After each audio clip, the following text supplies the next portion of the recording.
part in. And in this specific era, where we are now talking about the fourth industrial revolution, it is very important that we ensure that women and girls are at the core center of these efforts. The world over is working and running around the fourth industrial revolution. Opportunities have become digital, challenges have become digital.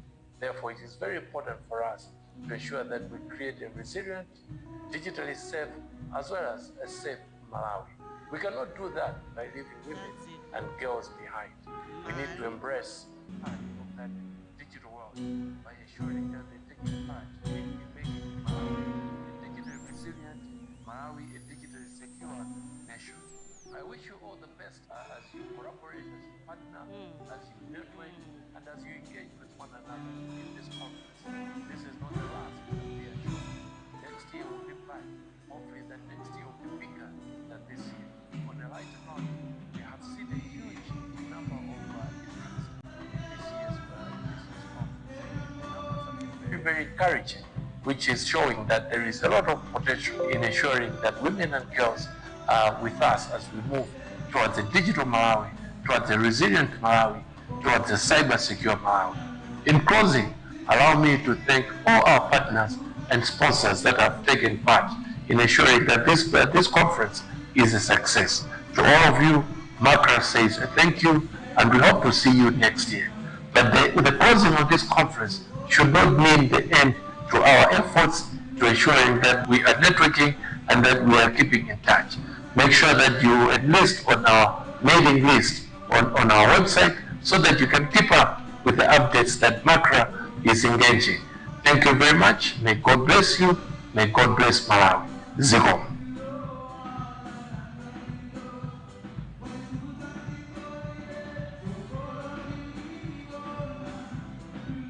Good morning and welcome to Macra, and more specifically, welcome to our third Women and Girls in ICT conference.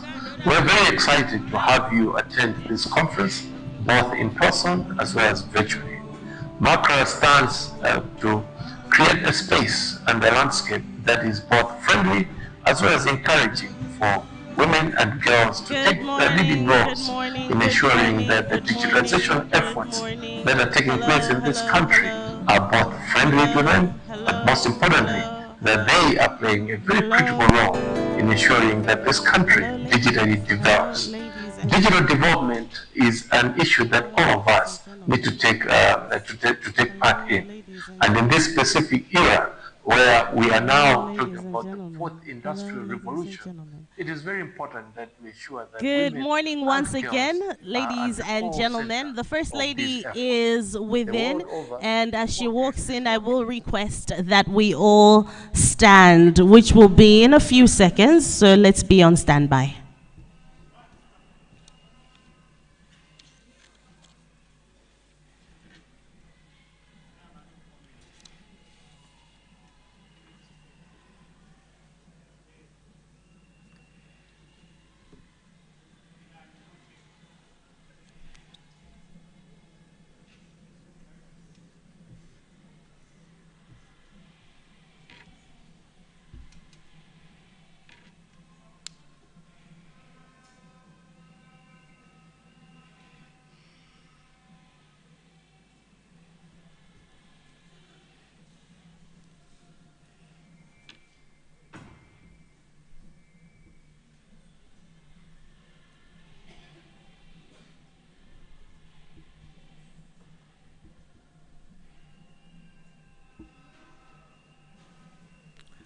Ladies and gentlemen, let's all stand as the First Lady walks in. Thank you.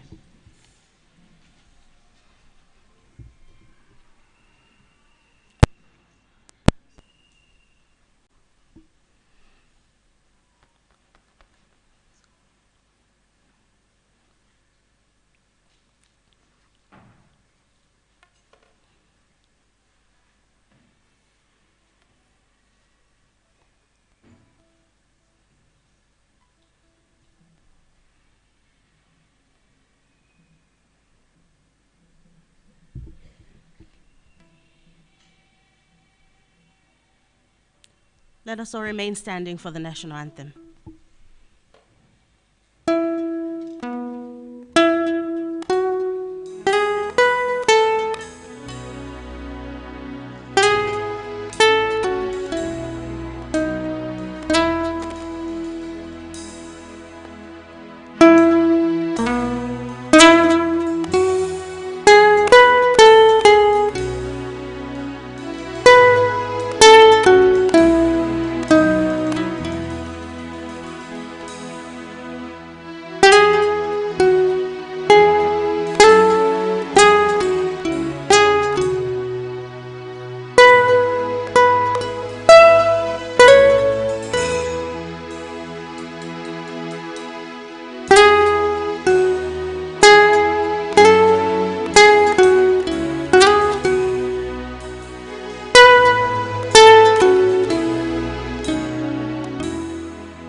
Thank you.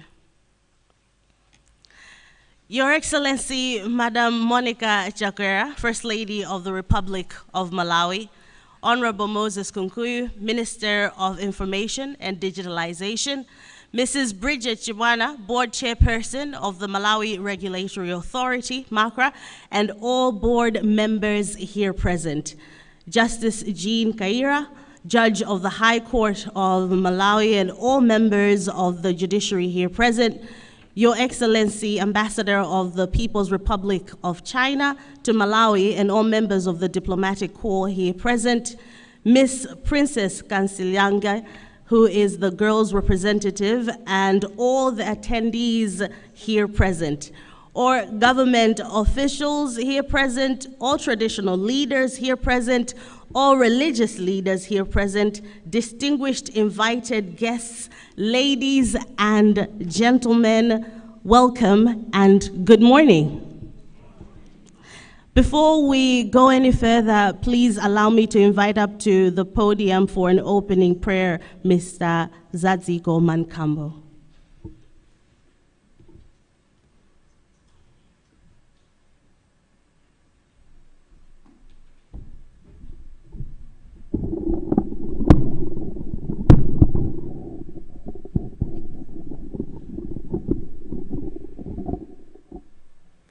Let us pray. Our God and our Father, in the name of Jesus, we would like to thank you that this day has really come. We could only plan, but you fulfilled it. And oh God, we believe that there's nothing that comes to pass without your knowledge. And we thank you that you've allowed it. We thank you, oh God, for the peace and tranquility that we have. That creates so many platforms that we can gather and discuss issues of national development. We praise you much more for ICT development in our country. And of course, much more we praise you for Her Excellency, Madam Monica Chakwera, who is also our ambassador in ICT sector. We praise you, Almighty God, for our government. We praise you for the Ministry of Information and MACRA board, who are, Almighty God, helping us so that we advance ICT in Malawi. We recently have been enjoying, Almighty God, the achievement of cheapest data in Africa, and we thank you a lot. That did not just come from the blues, but it was through your power, Almighty God. Thank you for the innovations that you've given us in Jesus' name. We thank you for your grace, Almighty God, that we can present to you various challenges, just like many other issues that will be discussed at this function. And we believe, Almighty God, that through your grace, we'll come back here next year. And also thank you, Almighty God, for what you have done. We praise you, Almighty God, for the youth, who are the catalysts of ICT in Malawi. And we thank you that for all the ones that have been invited, they've managed to come, even some are online. We pray, oh God, for the facilitators who are here to talk to us, that Almighty God, they should impart to us that advanced knowledge that should equip the youth to move in accordance, Almighty God, with our objective of advancing ICT in Malawi. We thank you for the gift of life, oh God. We thank you for this special day. We know, Almighty God, in all eternity, this day is not a surprise. In your creation, this day was there. And Almighty God, we cherish it. That we can have so many people, Almighty God, to come, Almighty God, and patronize it. Be with us, Almighty God. We pray for each and every participant. We pray for each and every organizer. Be with them, Almighty God, so that this day be a success. In Christ's name we pray. Amen.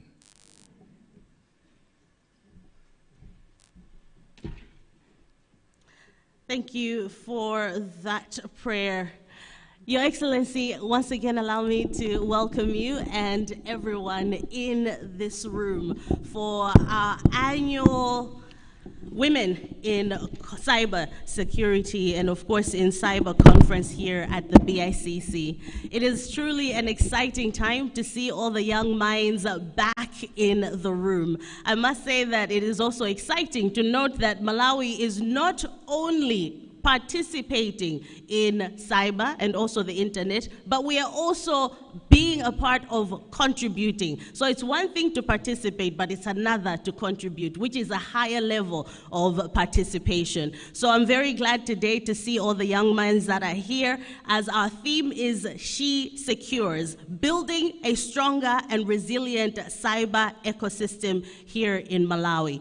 Women and girls get to be a part of the internet and the global stage at large, thanks to the cyberspace. But what does that mean? As we all know, that also means that they're prone to issues of cyberbullying and fraud and many other issues that face women as they step into that space. But this day, and for the past 3 years leading up to today, we've also had the opportunity, as I've said, to participate in growing our participation in cybersecurity itself. So who better to protect the women in the cyberspace than the women? So I'm going to ask you all to give yourselves a round of applause for not only participating, but for choosing to contribute in the cybersecurity itself. So the next 3 days, of course, in the room, we've got curious minds, we've got voices of experience, and an opportunity for us to step into the next stage and the next step for what it looks like for Malawi to participate on the global stage through the internet. So on that note, I'm now going to ask us to turn our focus to a young woman who had the opportunity of participating last year. She was here at the conference, and she is a student. As I've said earlier, we've got curious minds. That means we've got young people as well. She's a student that participated last year at the cyber conference, and she actually won a competition that was held here. After winning that competition, shall we call it a cyber drill, she had the opportunity to then move into an internship position with MACRA.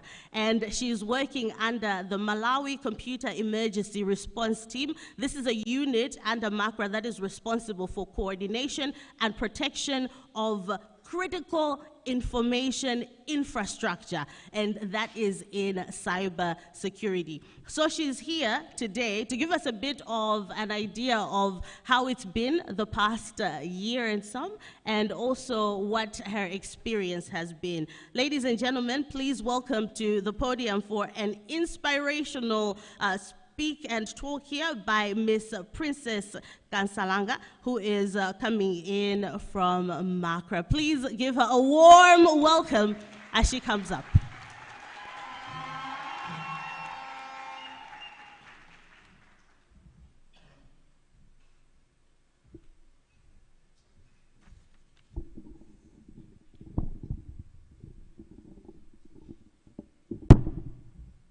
Your Excellency, the First Lady of the Republic of Malawi, Madam Monica Chakwera, Minister of Information and Digitalization, Honorable Moses Kunkuyu Kalonga Shawa, the Board Chair of the Malawi Communications Regulatory Authority, Mrs. Bridget Chibwana, senior government officials present, distinguished guests, ladies and gentlemen, all protocols observed, good morning.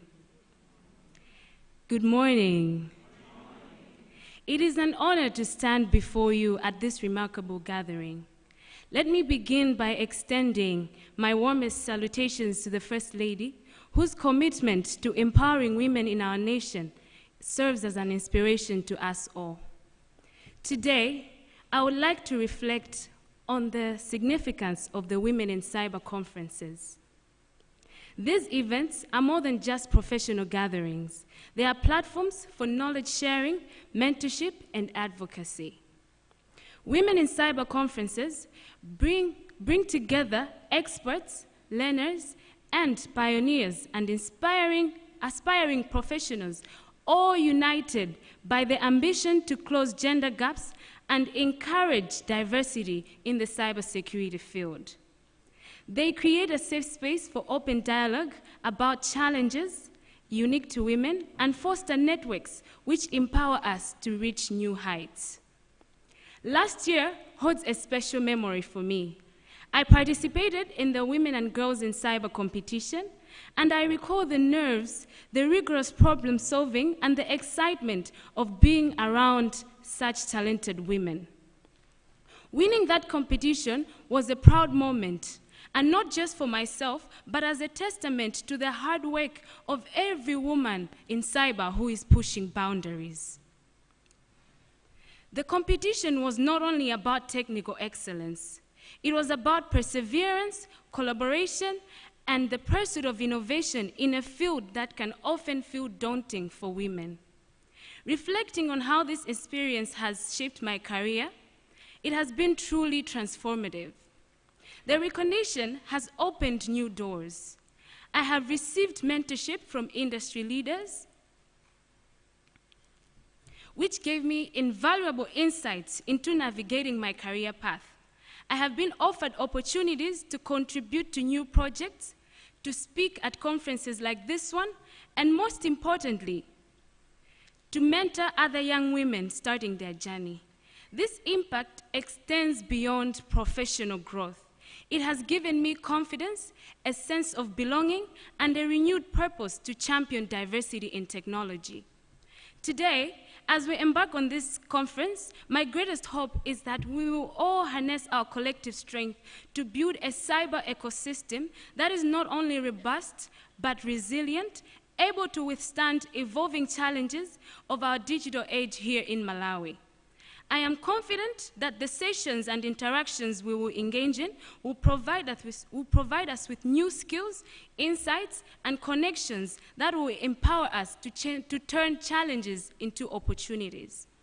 To all the girls and women in this house and those following us beyond this room, I say this with uttermost conviction. We are the future of cybersecurity. Let us embrace our passions, pursue knowledge relentlessly, and never let stereotypes define our potential. Our voices and talents are indispensable in creating a secure digital world for Malawi and beyond. Together, we must continue to uplift each other, secure our space, and lead with confidence, ensuring that more women see themselves not just as participants in cybersecurity, but as leaders, creators, and change makers. Thank you.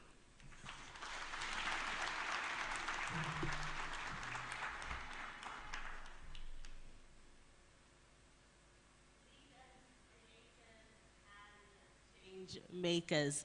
How exciting is that? And of course, just to give you a bit of a fact check on some of the things that are taking place across the globe, just 22% of the cybersecurity workforce are women, and that's only 22%. So I must say that it's great to see us coming together in this room to make sure that those numbers go up as quick as they possibly can, especially for a young Malawi that's budding, and making sure that we're building systems that make sense for our people and building them ourselves, and that the women get to participate in that as well. And Malawi also has some progressive laws as well when it comes to Cybersecurity Act and Data Protection Act as well. There's so much that is happening. So this is the right time, and you are truly the right people to participate in this move. Now, speaking of those that make it happen and those that bring us in a space like this and in this room, I would like to now invite up to the podium the board chairperson from Malawi Communications Regulatory Authority, MACRA, who are actually our host here. So let me hear a resounding round of applause for Mrs. Bridget Chibwana.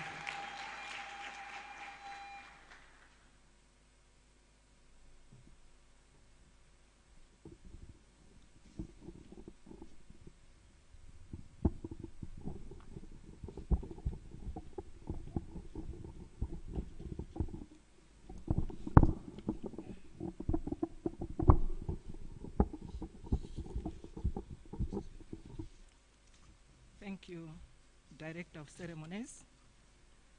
Your Excellency, the First Lady of the Republic of Malawi, Madam Monica Chakwera, Minister of Information and Digitalization, Honorable Moses Kunkuyu Kalongashawa, Justice Jean Kaira, representative of the Secretary for Information and Digitalization, members of the diplomatic community, representatives of the Lilongwe City Council, and all traditional leaders present here, MACRA board directors, management, and staff, distinguished speakers, both local and international, esteemed participants, members of the media, ladies and gentlemen. It is a great honor once again and privilege for me to welcome Your Excellency, honorable ministers, and all distinguished ladies and gentlemen to the 3rd edition of the Women and Girls in Cyber Conference here at Bingu International Convention Center in Lilongwe, Malawi. Let me from the outset sincerely thank Your Excellency for once again gracing this occasion and the valuable role you play as our child online protection ambassador. We cherish your support and commitment to this noble task, Madam. I think she deserves an applause.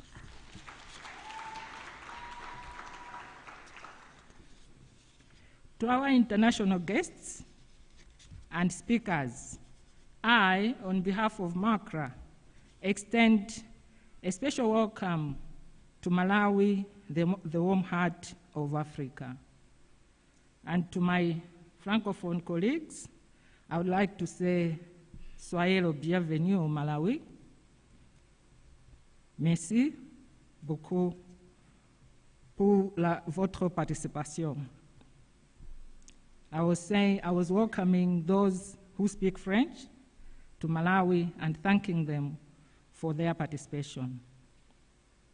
Your Excellency, Honorable Minister, distinguished ladies and gentlemen, the theme of the conference, as it has already been mentioned, is She Secures Building a Strong and Resilient Cyber Ecosystem in Malawi. And as ably outlined by my colleague from MACRA, the theme recognizes the growing importance of cybersecurity and also focuses on the critical role women and girls play in shaping our digital future. I am pleased to report, Your Excellency, that over the past 3 years, we have witnessed a significant rise in both participation and improvement in the impact of the conference itself. For instance, last year, we had a total of 21 sessions, a hands-on training for the girls, as well as a technical challenge where the winner, who spoke before me, was given an opportunity to work as an intern at MACRA. It is pleasing to note that last year we had various panels, one of which consisted of members of parliament and high court judges. And in this session, participants tackled real-life issues, threats, which women face on digital platforms, more especially cyberbullying and harassment. Your Excellency, Honorable Minister, distinguished ladies and gentlemen, the field of cybersecurity is one of the most critical and dynamic sectors today. As we witness unprecedented growth in digitalization, the demand for skilled cybersecurity professionals is soaring. However, despite the increasing importance of this field, women and girls remain significantly underrepresented. It is in this regard that MACRA believes that representation matters, as the conference provides a platform where young girls see women leading and succeeding in cybersecurity, igniting aspirations and broadening horizons. This conference also provides a supportive and inclusive environment in which young girls and women, through networking, mentorship, and collaboration, can navigate their journeys in cyberspace and overcome the barriers being faced. Allow me to take this opportunity to commend the women that have stepped up to be mentors and leading the way in the digital ecosystem. Your Excellency, Honorable Minister, distinguished ladies and gentlemen, as we look ahead, our journey does not end with this conference. We will continue to build on this momentum, fostering a culture of inclusion and support.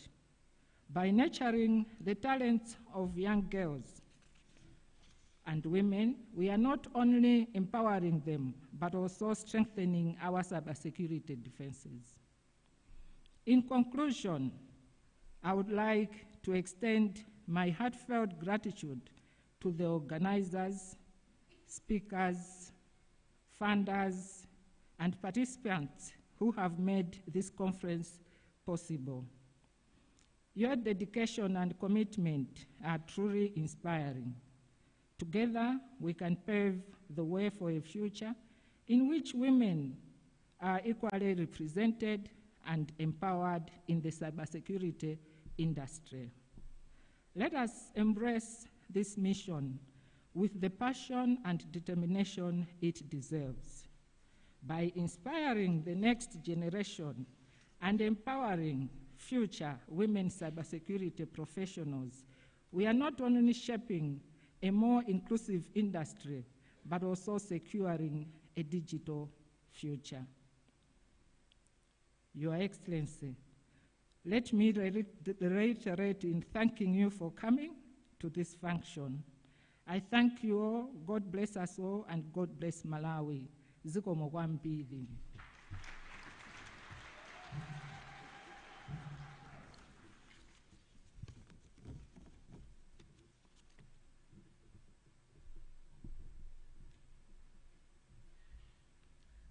Thank you for those remarks. Your Excellency, the MACRA team has a gift to present to you.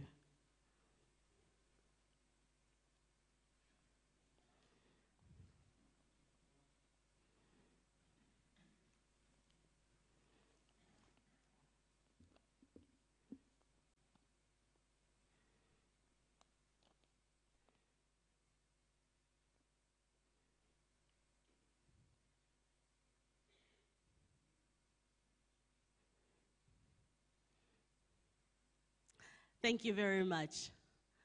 And once again, thank you to MACRA for bringing us back here together, third year running, such a critical time for us and very important that we get to meet in such a place. As you said, the cybersecurity space is critical. It also is dynamic, and we are being proactive, of course, and thank you for providing a platform for women and girls to be more and to participate in the cyber security. So thank you so very much for that. Now, as you've heard some words like mentorship and voices of influence and voices of express minds, and those that will be taking over cybersecurity, and those that have also made a decision to participate in that.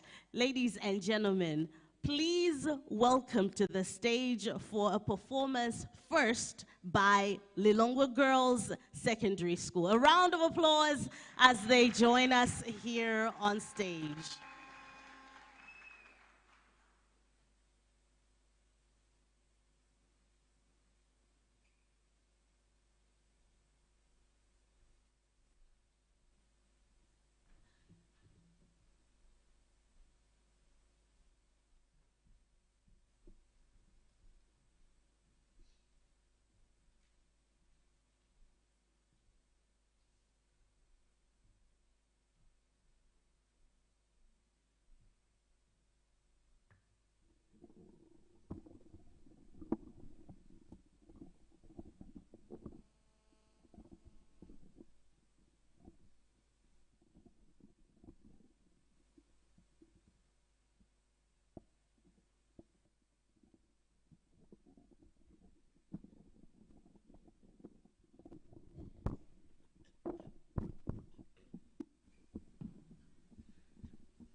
Let's see what to do.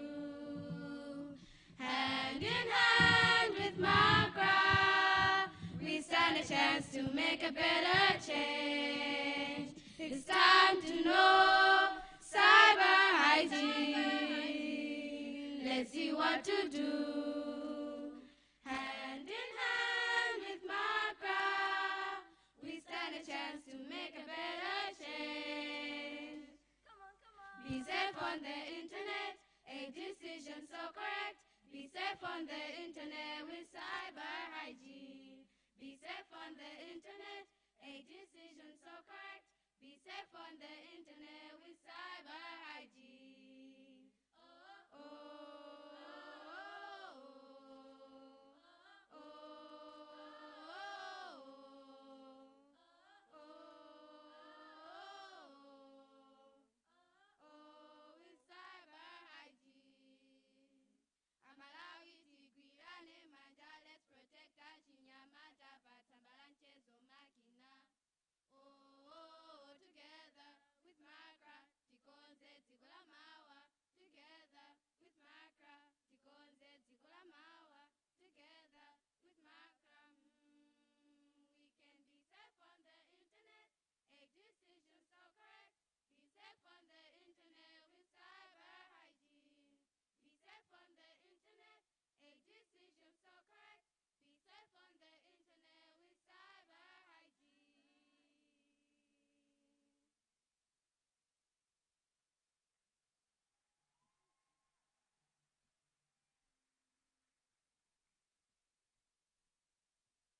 Girls Secondary School.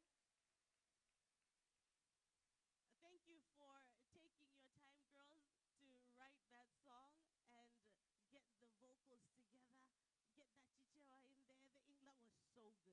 Well done.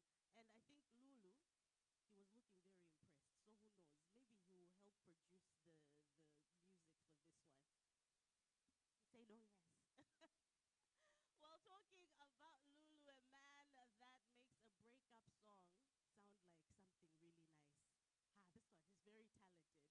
And also, he joins us today. One that is loved by many. We get to hear from him as well here at our annual conference for women and girls in cyber. Ladies and gentlemen, please welcome to the stage the producer for this song here that we just heard, yes, which may win awards, who knows, Mr. Lulu and his band. A round of applause. Thank you.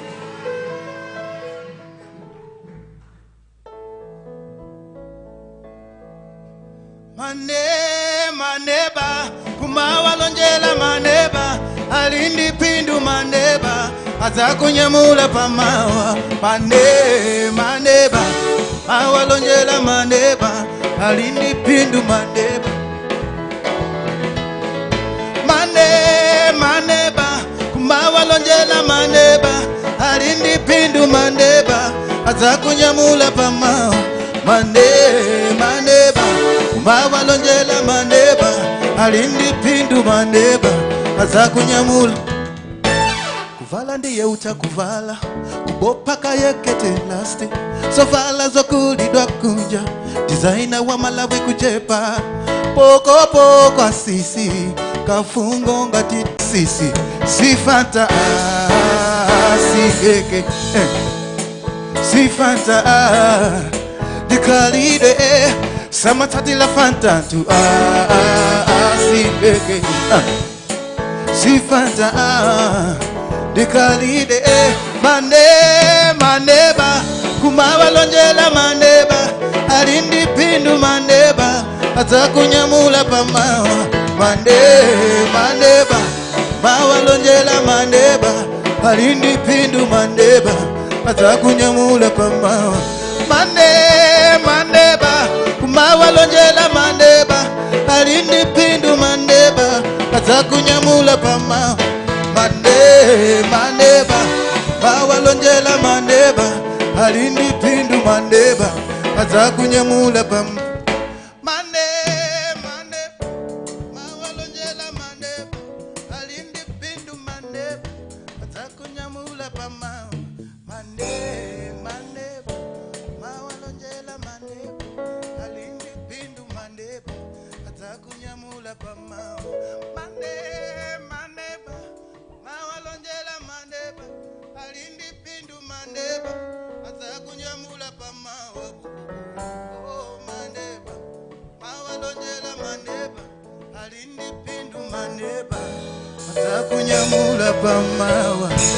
Thank you.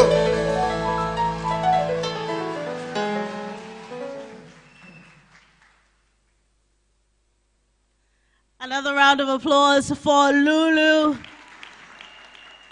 Thank you so very much, Lulu, for that performance. Now, as we continue on with our morning, ladies and gentlemen, I'd like for us to turn our focus to a champion, a voice of champion for technology and, of course, technological policy, digital rights, gender equality in innovation. Please help me welcome to the podium for presentation as well, the Honorable Minister of Information and Digitalization, Honorable Moses Kunkuyu. A round of applause as he comes up, please.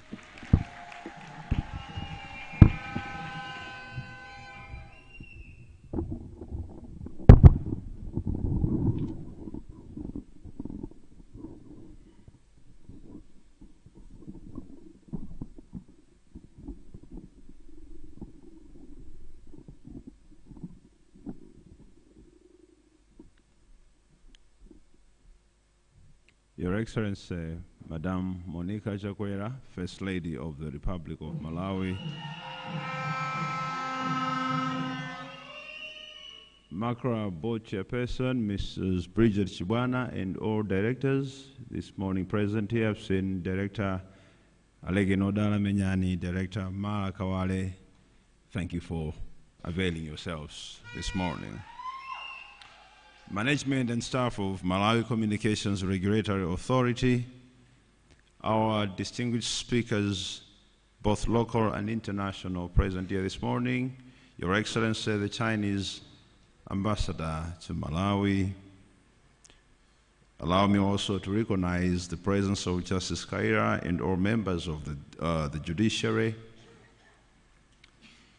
Allow me in a special way to recognize our women from State House, of course, with Madam Kaponda Mkagatanyadila Kwambira as Maya Tukubezeko Perigeza First Lady. Allow me also to recognize the presence of Madam Chirambo, advisor to the President. Mafumu atu tatokoza kwambiri kupezeka kwanu. Good morning. PMG, I've seen you. Thank you very much for being here this morning.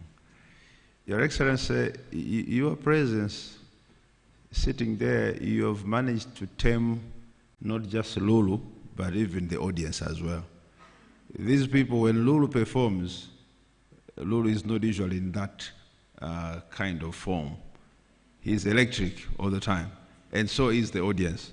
Madaba udle rolo, Lulu apanga perform jonchija, and twaso akalama bada jonchi sisi batero excellence. Mudango droga baba monomuiva. I stand before you, Your Excellency, this morning with a humble task of requesting you to address the gathering and also officially open the 2025 Women and Girls in Cyber Conference. But before I do that, Your Excellency, allow me to say a few words. First is to thank you, Your Excellency, for always availing yourself when we are having this conference. It's for the third time now that we are having it. But from the initial one that was in 2023, we've seen you being here with us. And this is a great source of encouragement for our women and girls, because we always look up to the top.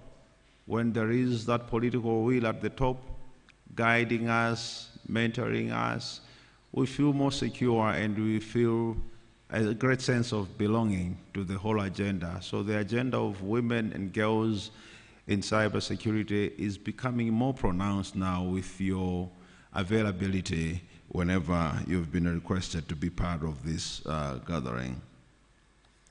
So your passion cannot go without being acknowledged, Your Excellency. Today, we once again gather here to continue with our quest for ensuring active and safe participation of our women and girls in the cyberspace. Just like the past two editions of the Women in Cyber Conference, we are witnessing women from all walks of life, experts and professionals in the field of cybersecurity, as well as aspiring young women coming together to shape Malawi's digital future. This conference is therefore both timely and essential in this age of rapid technological advancement. Your Excellency, distinguished guests, ladies and gentlemen, as part of addressing the changing cyber landscape, Malawi adopted the National Cybersecurity Strategy. The strategy highlights the importance of political will in enhancing Malawi's cybersecurity. This conference today is a testament of our commitment to a safe cyberspace for all, especially women and girls. At the national level, cybersecurity has to be driven from the highest office to provide a unified agenda that will guide all relevant national stakeholders, and Your Excellency has already proven to the nation that you are always available to champion inclusion of women in cybersecurity. The government of Dr. Lazarus MacArthur Chakwera, through the Ministry of Information and Digitalization, seeks to create a secure and reliable environment which facilitates safe participation in the cyberspace, promote trust in cyberspace, increase usage of e-government and e-commerce services, and consequently driving further social and economic development in Malawi. In such critical digital interventions of national interest, we cannot afford to leave anyone behind. I therefore pledge before you, Your Excellency, that my ministry will continue driving efforts towards creating a conducive environment for the safe use of ICTs in the cyberspace by developing relevant policies, laws, and regulations that enable the smooth functioning of the digital sector in Malawi. Allow me to share with you that currently the government of Malawi, through the Ministry of Information and Digitalization, is in the process of reviewing and formulating new legal instruments that are aimed at making the digital space as safe and as beneficial to our people, especially women and girls. Some of the legal instruments that Malawi government intends to formulate include the E-Transactions and E-Commerce Act, Cybersecurity Act, Cyber Crimes Act, and E-Evidence Act. These new pieces of legislation are in line with international best practices. Your Excellency, distinguished guests, ladies and gentlemen, in conclusion, I have all the confidence that this conference will provide the necessary platform on which our women and girls will claim their space in the digital sector in general and in cybersecurity specifically. Your Excellency, it is now my singular honor and with a great sense of humility that I invite you, our guest of honor, Your Excellency, Madam Monica Chakwera, First Lady of the Republic of Malawi, to deliver your keynote address, and after that, you officially open the 2025 Women and Girls in Cyber Conference. Your Excellency, ma'am. Thank you very much.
Zikomo kwambiri tathokoza.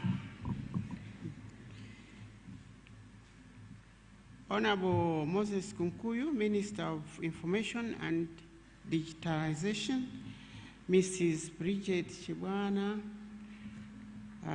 Board Chairperson of the Malawi Regulatory Authority, MACRA, and all board members here present.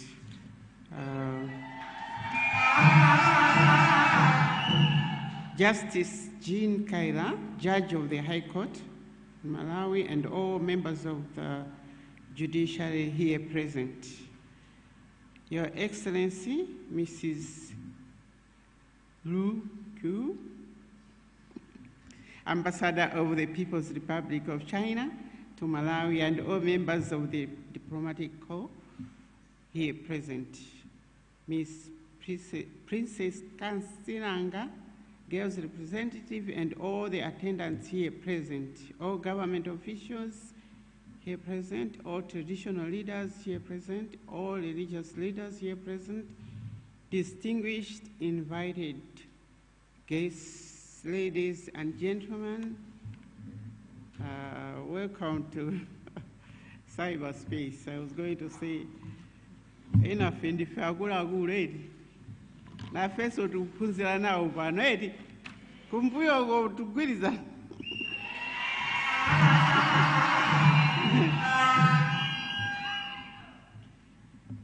Good morning to you all today. When a girl discovers her voice, something powerful happens.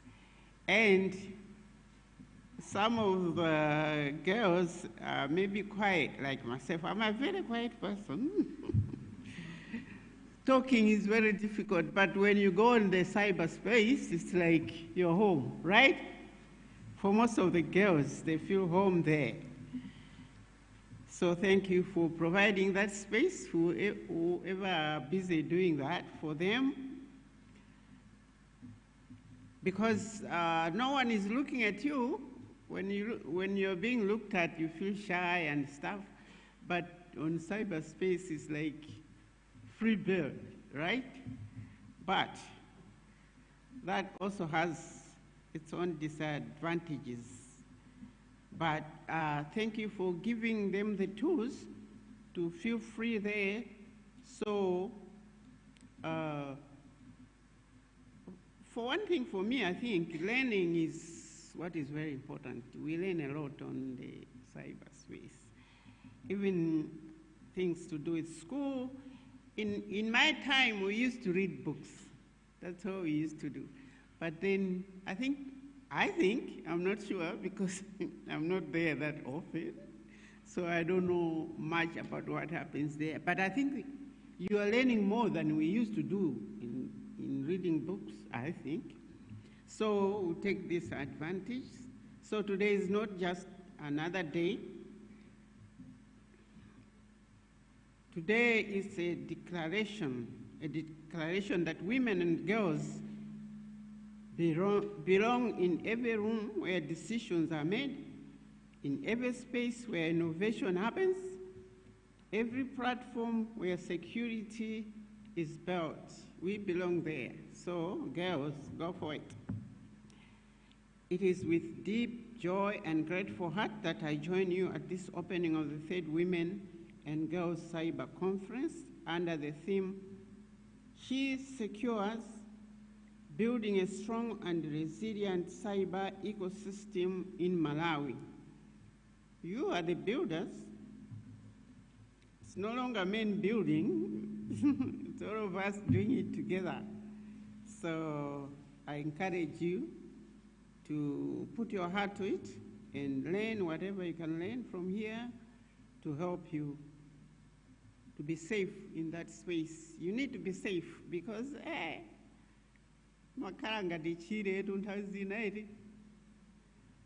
you can get lost in there, but we want you to learn and improve your whatever you're doing, building your future.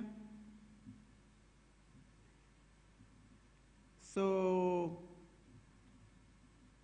we gather here to shine a light on the role of women and girls in one of the most important spaces of our time, the digital world.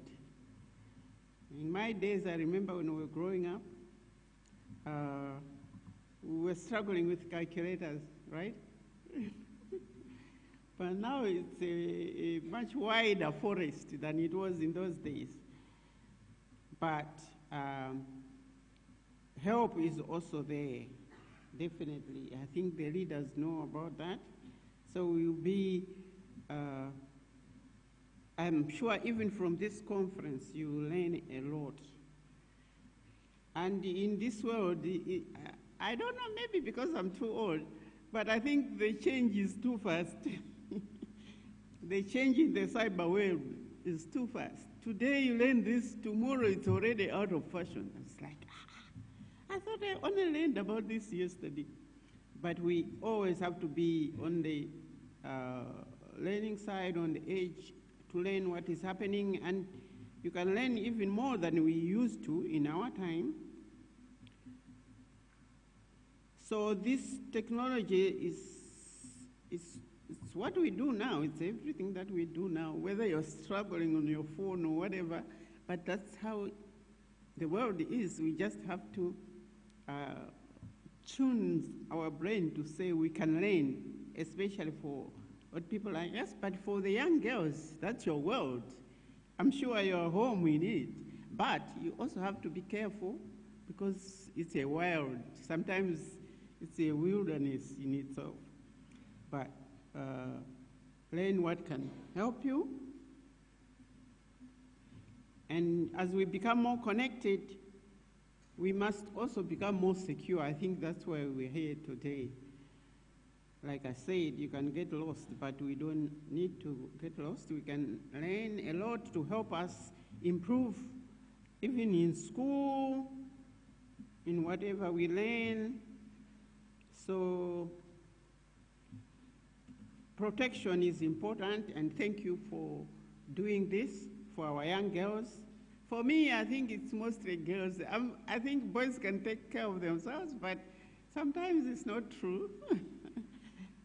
Both boys and girls, our young ones, we need to protect them online.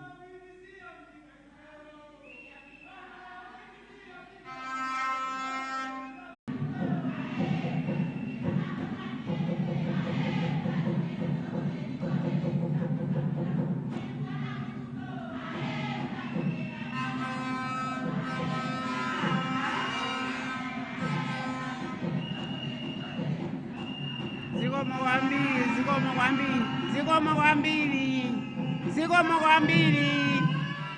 All this progress in Mawinga so 22% tikadali kutali. We are very far.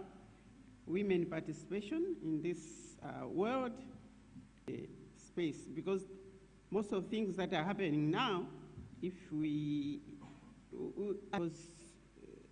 are growing, digitalization is growing,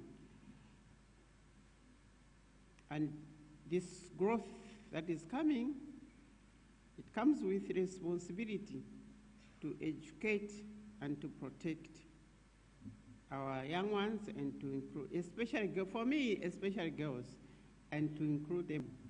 Emotionally, girls need to be protected as well, because we continue to face challenges. Our tradition, our stereotype way of thinking. So when harassment happens online, these barriers are real, but I think you will be working on that as well as you are meeting and discussing all these things. Our children. So we should not just be users of this technology, we should also lead, we should also think of protection, even protecting our children, inspire them at the same time to use it, because it's a lot easier than the way we used to do things, but they should learn things. We should, as other people as well. As mothers, we should be committed. I know it's on the cyberspace. So let's work together to build confidence in our girls. There are subjects like in the sciences, even in the digital skills themselves. We should support them. Let's support women-led technological programs, protect girls from online bullying, like I already said, and make sure women are part of decision maker. It's because there's no face there. You can't be shy. When you are writing, no one is looking at you. So you just go and write things that will hurt other people. But we must protect our health records, her mobile, in the Agenda 2063, I think we dream of a peaceful and prosperous Africa led by its own people, and women must be fully included. Like I said, population-wise, women are more than men, so we can't leave women behind. And these young girls, the young women that are here today, very soon they will. Hey girls, you're smart. Eddie? Are you smart? You can do this, right? Yeah, so learn as much as you can, and then that will help you for what is coming. To the women that are already leading, thank you very much for showing the way. Help the young ones, inspire them, so that our next generation will do much better than us, so that Malawi becomes a safe, strong, and inclusive digital home for all. As I close, I ask that we all play a part in building a digital Malawi that is strong, safe, and inclusive. Let us not stop at talking, let us act. Because may God bless our girls and women in Malawi. Thank you.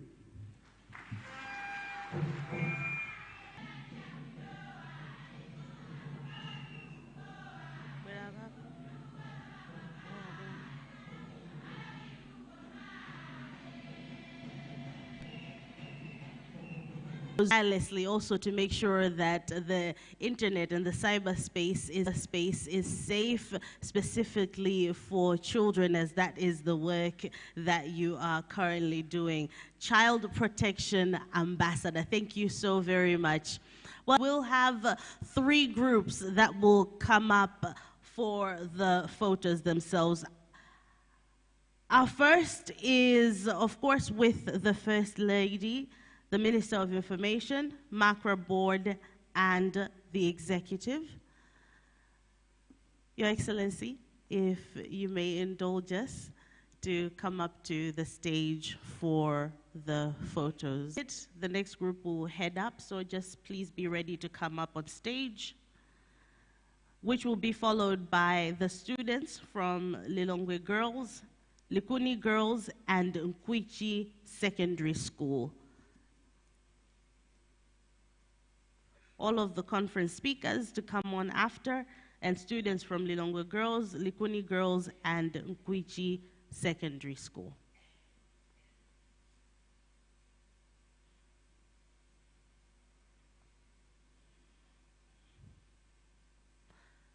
This is here at the BICC, an exciting time, of course, for transformation and education and inspiration as well. All right. Are we good? Speakers, please be on standby to come up. Please line up on the red carpet so that we save up on time as well. All conference speakers,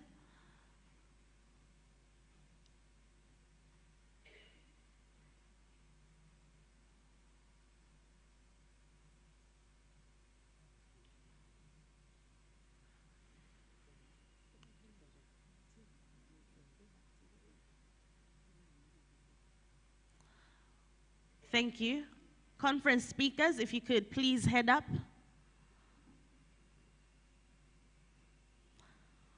Likuni Girls, Likuni and Lilongwe Girls, Nkwichi Secondary School Girls as well, please be on standby.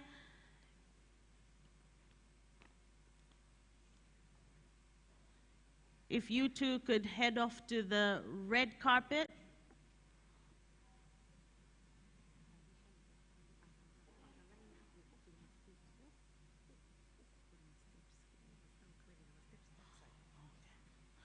Girls, if you could head off to the steps on at the left side of the.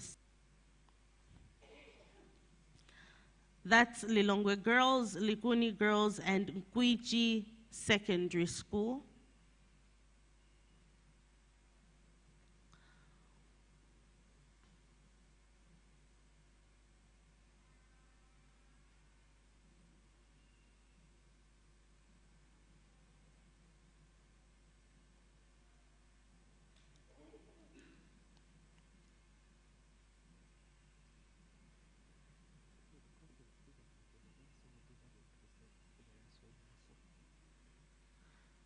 So we'll have this conference speaker picture taken in 2 sets.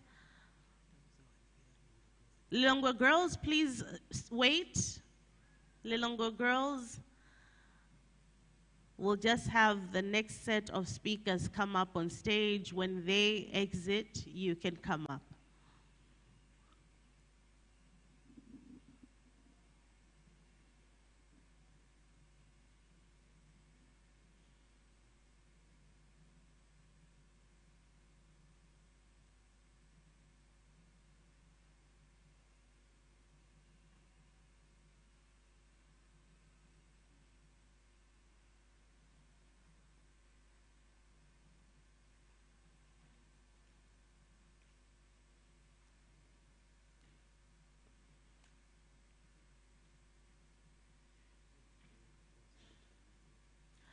Thank you.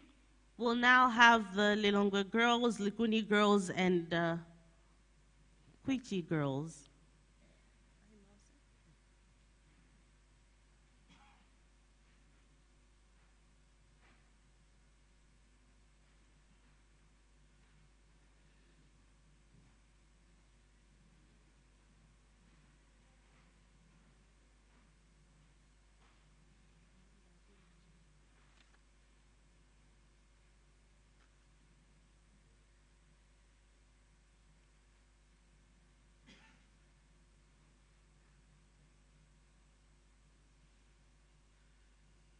Big smiles, everyone.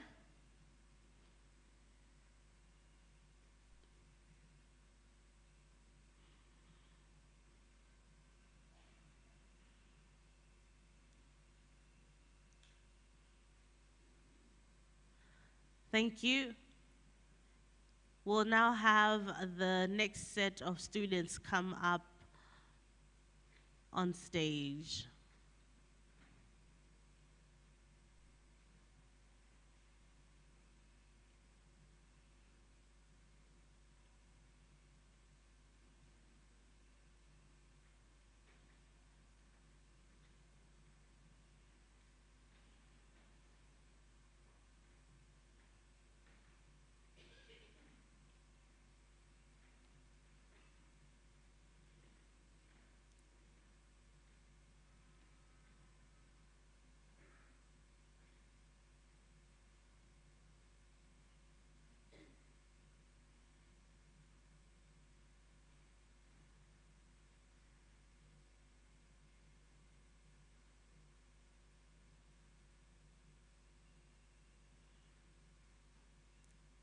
Big smiles.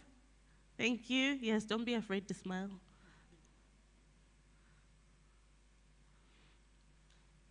Fantastic.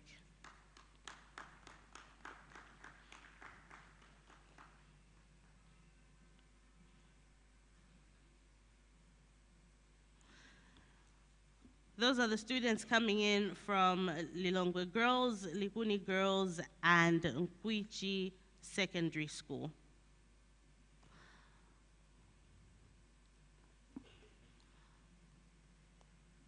Thank you, Your Excellency.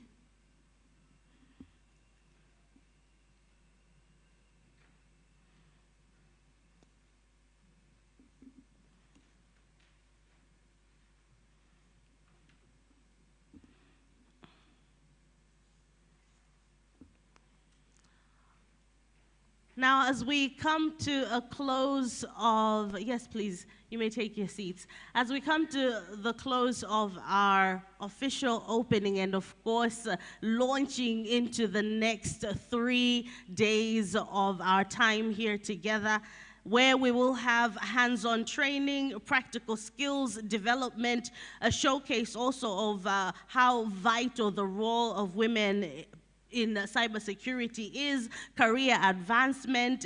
We will be looking at 3 days of empowerment, inspiration, and education, as of course she secures building a strong and resilient cyber ecosystem in Malawi. And I think as we close, just to reiterate, what does she secure? She secures the digital space, she secures opportunity, she secures our future, and she secures her identity and dignity. So girls, you are in the right place with the right people, doing the right work as well. We look forward to seeing what will come out of this next 3 days for yourselves as individuals, but at large for Malawi, because the work that you'll be doing here and what you'll be learning here will have a greater impact beyond these 4 walls. So we wish you well, and I'm sure that it's going to be a fantastic time of impact for you as well. Once again, thank you to Makra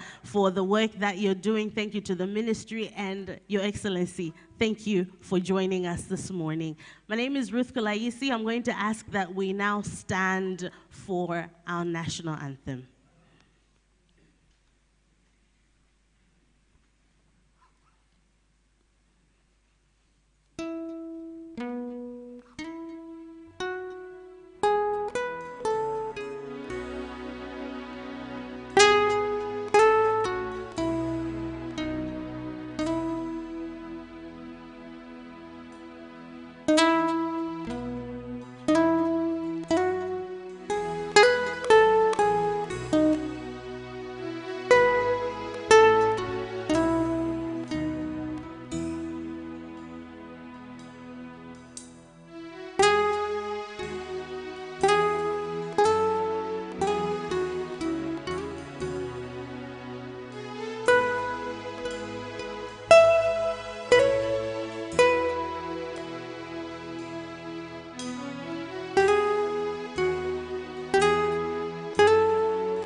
Thank you.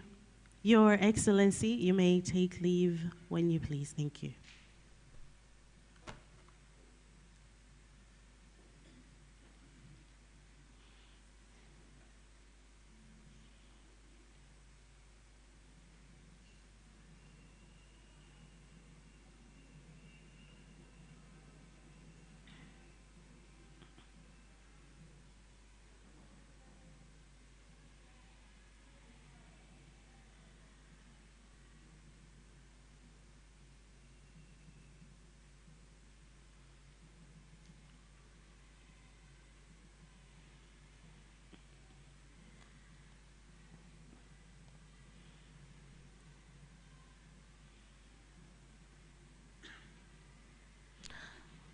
Well, once again, ladies and gentlemen, thank you. You may take your seats now. I will ask that we remain in the room for a few minutes before we break to our tea break. You will get instructions in just a few minutes, but before we do that, we're going to continue enjoying the sounds of Lulu and the Matumela Band. Thank you.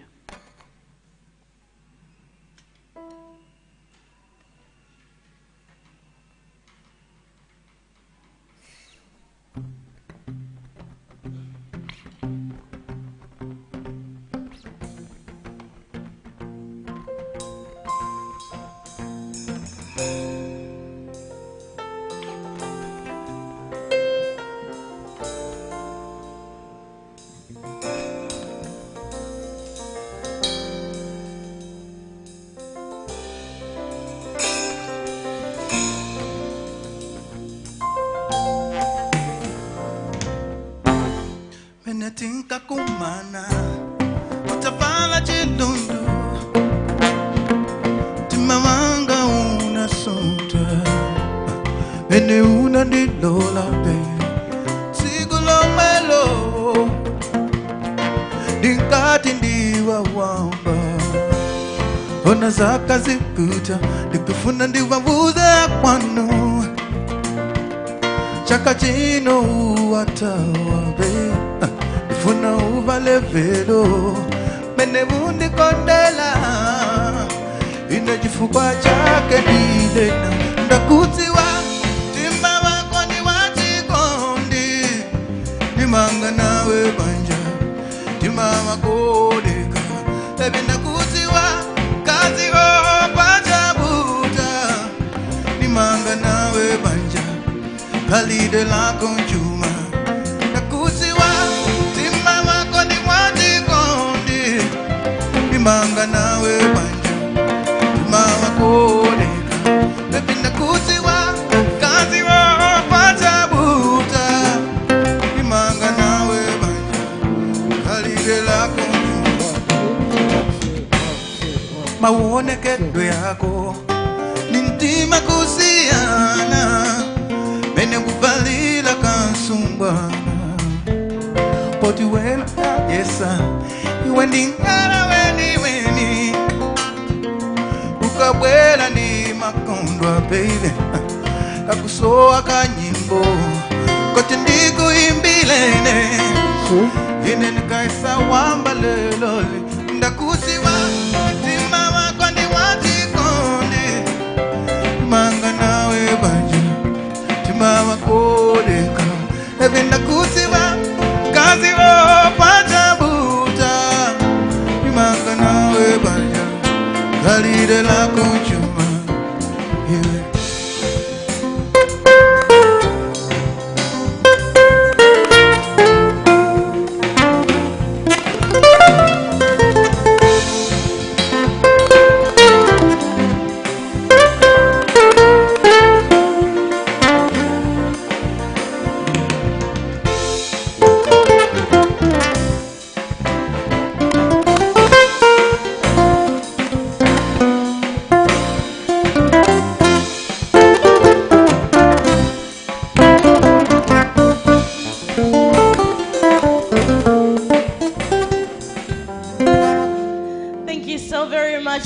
Another round of applause for Lulu and the Matumela Band. Thank you so much. As we We continue on with our morning break. That will be our tea break.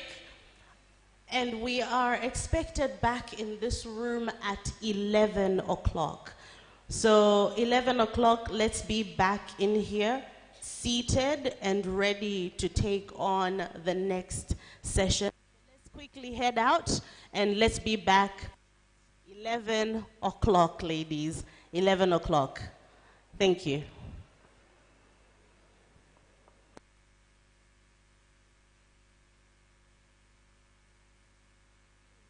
When you head out, just try and keep your noise volumes down. I see that they're taking some interviews out there, so let's be as quiet as we can until that's done.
T.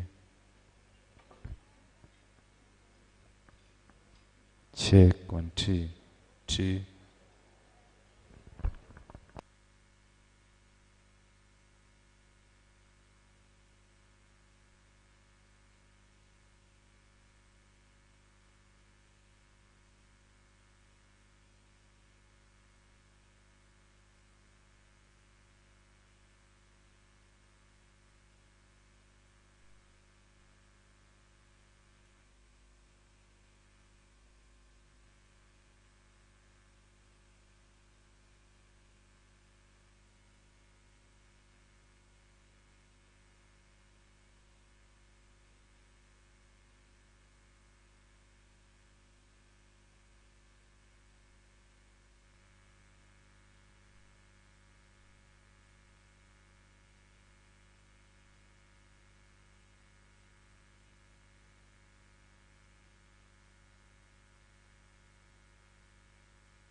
Check, check, 1, 2, 2.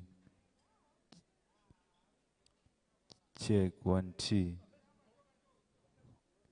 2. Check, 1, 2.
Recording in progress.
My name is Nenola.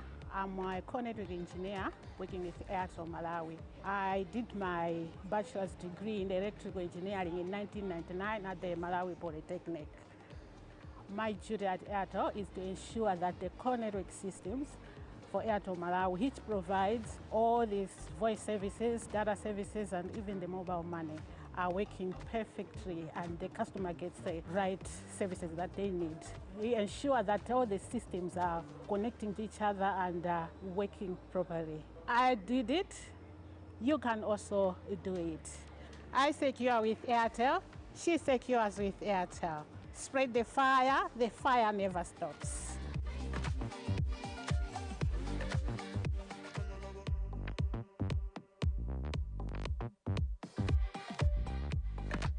I'm Edith Napio. I work with Airtel Malawi. I did my degree at the Polytechnic, now Mobas. I joined Airtel in 2006. My responsibility is to ensure that all customers have network coverage throughout Malawi. I travel almost every month from Sanje to Chitipa to ensure that customers have coverage wherever they are. I did it, you can do it.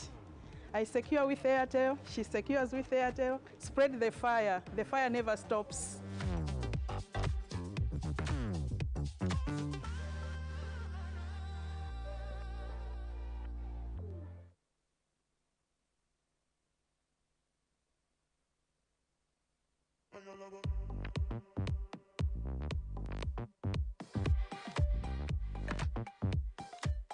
My name is Nenola. I'm a co-network engineer working with Airtel Malawi. I did my bachelor's degree in electrical engineering in 1999 at the Malawi Polytechnic. My duty at Airtel is to ensure that the core network systems for Airtel Malawi, which provides all these voice services, data services, and even the mobile money, are working perfectly and the customer gets the right services that they need. We ensure that all the systems are connecting to each other and working properly. I did it. You can also do it. I secure with Airtel. She secures with Airtel. Spread the fire never stops.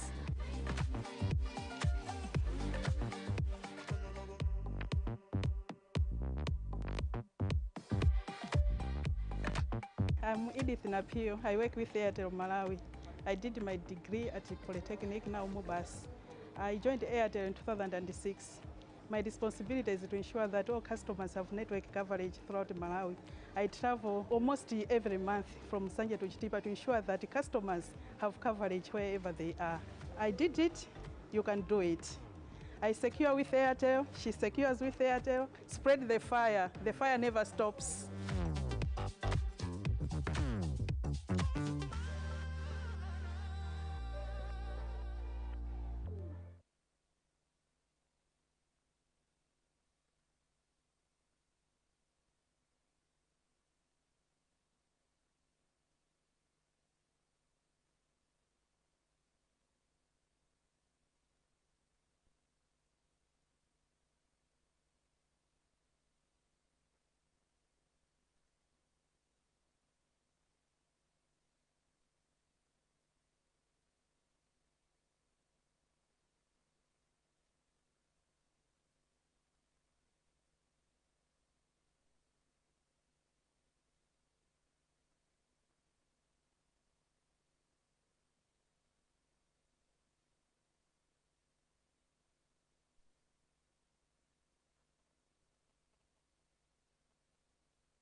Hello, ladies. Welcome back. We are about to get into our first session after the opening of our conference here. So I'm just going to give those that are outside 60 seconds maybe, or 2 minutes to quickly get yourselves in and find your seats. If you came in with someone and they're not sitting next to you, please give them a quick call and let them know that we are kicking things off here. We will have a panel discussion or fireside chat. So I'm just going to ask for those that are actually panelists on that to find yourselves in the room quickly if you're not yet here. That's Ms. Chimwemwemtea, Angela, and Lusungu Samwili, Temwe as well. Tawine actually to come into the room just in case you're far, and the moderator as well. Madam Princess, okay, she's already here, so I see that you're ready to go. But we're gonna kick things off and we are ready to begin. So thank you again, everyone, for coming in. If you've got your programs, how many of us have access to the program? Please put your hand up if you have access to the program. Oh, so a lot of you don't know what the days will look like? Okay.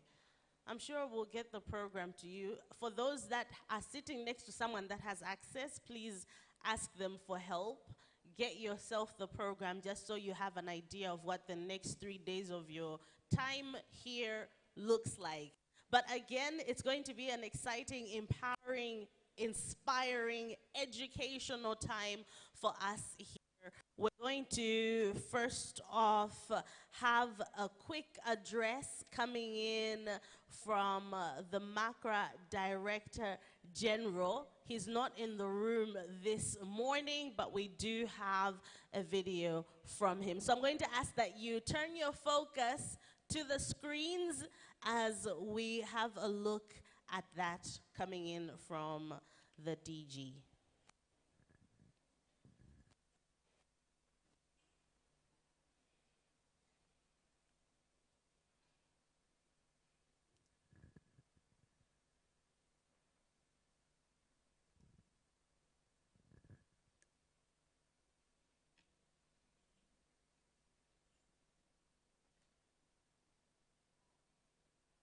Good morning and welcome to MACRA, and more specifically, welcome to our third Women and Girls in ICT conference.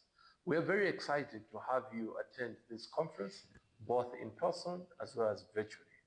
MACRA stands to create a space and a landscape that is both friendly as well as encouraging for women and girls to take leading roles in ensuring that the digitalization efforts that are taking place in this country are both friendly to them, but most importantly, that they are playing a very critical role in ensuring that this country digitally develops. Digital development is an issue that all of us need to take part in. And in this specific era, where we are now talking about the fourth industrial revolution, it is very important that we ensure that women and girls are at the core center of these efforts. The world over is working and running around the fourth industrial revolution. Opportunities have become digital, challenges have become digital. Therefore, it is very important for us to ensure that we create a resilient, digitally safe, as well as a safe Malawi. We cannot do that by leaving women and girls behind. We need to embrace a society that is digital, a society that puts women and girls at the center of our digitalization efforts. The Malawi Agenda 2063 identifies urbanization as well as digitalization as one of the core pillars. But in those efforts, we also need to be aware that there are also cyber threats that are also on the rise. This is why this year's theme, She Secures, is playing an integral role in ensuring that both women and girls are becoming part of that digital world, by ensuring that they're taking part in making Malawi a digitally resilient, Malawi a digitally secure nation. I wish you all the best as you collaborate, as you partner, as you network, and as you engage with one another in this conference. This is not the last, be assured. Next year we'll be back. Hopefully that next year will be bigger than this year. On a lighter note, We have seen a huge number of interest in this year's conference. The numbers have been very, very encouraging, which is showing that there is a lot of potential in ensuring that women and girls are with us as we move towards a digital Malawi, towards a resilient Malawi, towards a cyber-secure Malawi. In closing, allow me to thank all our partners and sponsors that have taken part in ensuring that this conference is a success. To all of you, Makra says thank you, and we hope to see you next year.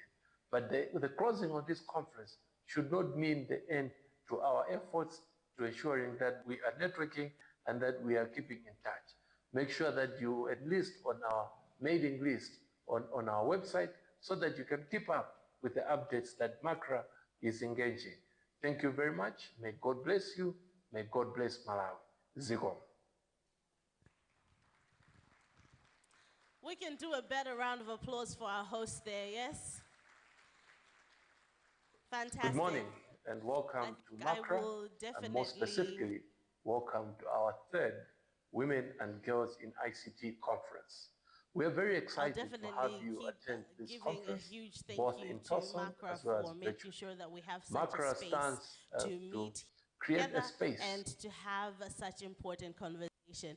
So as we continue on with our morning, how many of us enjoyed that song from Lilongwe Girls? A round of applause for Lilongwe Girls if you were about that. That was so good. I love that we're looking at creativity and also making sure that the message comes across. So you guys did such a fantastic job. I will now invite you to come back up because we loved it that much. And we want to hear it again now on our own without all the leads here. So ladies, please welcome back to the stage for another one of the performance by the Lilongwe Girls students. A round of applause as they come up.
once again for such a great, energetic performance.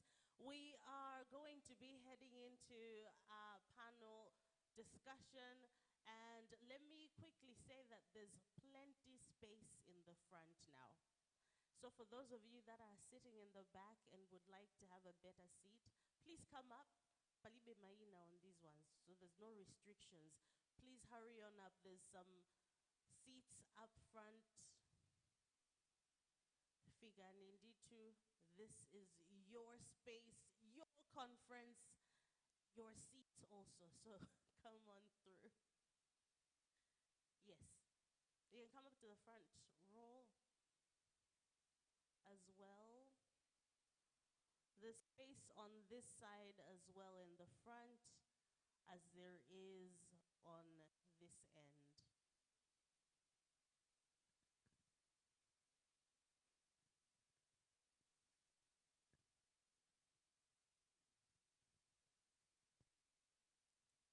Awesome.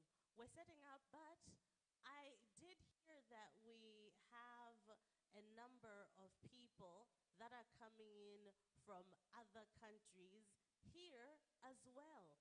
I think someone's like, why are you walking towards me? Because I want you to meet someone from Botswana.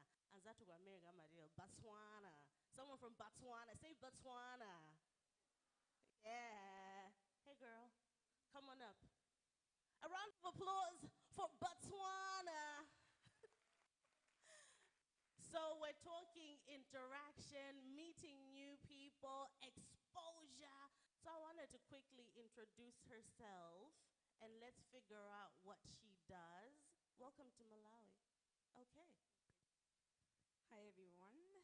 My name is Angela Matlapeng. Yes, it comes with a click. I am from Botswana. I work for the Communications Regulatory Authority, similar to MACRA, as a senior analyst in the National CSAT. Yes. So I'll be joining the panel up, so I'm not going to say much about me, but I am very excited to see everyone. This is my second time doing this event. So yeah, nice to see everyone. Yeah. Botswana! Fantastic. Okay, so there's loads of opportunities for us in this room, for us to connect with people that are coming in from all kinds of places that do different kinds of work and also have been able to make an impact and continue to do that as we speak. So I know that we will truly be inspired, educated, and ready to take on the cyberspace and cybersecurity as well. So with that, we're now going to turn our focus to the stage, beautiful chairs and bright minds that will be coming up to speak on from dreaming to doing, cyber women on the rise. We talked earlier about that 22% worldwide, such low numbers. Also, the reality for us to look at is the fact that those numbers are also on the rise.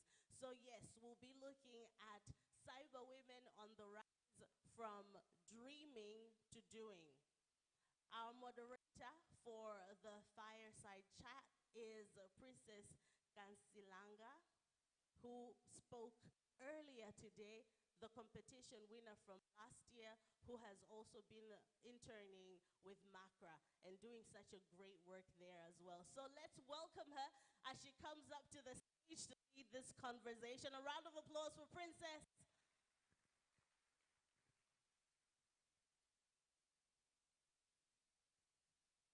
Good morning, everyone. Good morning, everyone. Are you happy to be here? You don't sound happy. Are you happy to be here? Okay, so I am here to be your moderator for this Fireside chat, which is titled From Dreaming to Doing, Cyber Women on the Rise. So we're going to hear from women that are in cyber that started by dreaming and they're actually doing what they dreamt of doing. So I'm going to be reading the panelists' bios as I call them to the front. Firstly, we have Chimwemwe Queen Ntea, who is a PhD student of the Research Fellow at the Cybersecurity Capacity Center of Southern Africa. She is also a lecturer at Malawi University of Science and Technology. She was awarded a PhD scholarship through the C3SA, supporting her research in cybersecurity and digital policy. And yes, she's a lot of things. In brief, let me just say that. Ladies, help me welcome Chimwemwe Ntea to the front. A round of applause for her. And our second panelist is Lusungu Samwili, who is a passionate cybersecurity specialist dedicated to empowering young girls to pursue careers in tech, with 5 years of experience in the field. And she is a cybersecurity manager at Centenary Bank. Ladies, a round of applause for Lusungu Samwili.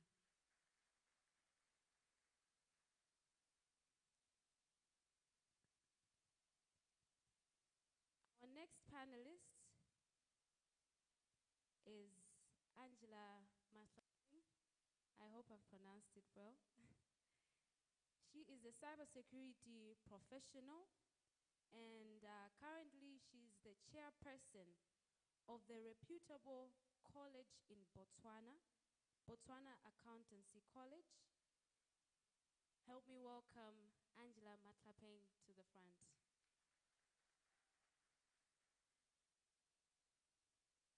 Our final panelist is going to be joining us online, Tawin Simbe.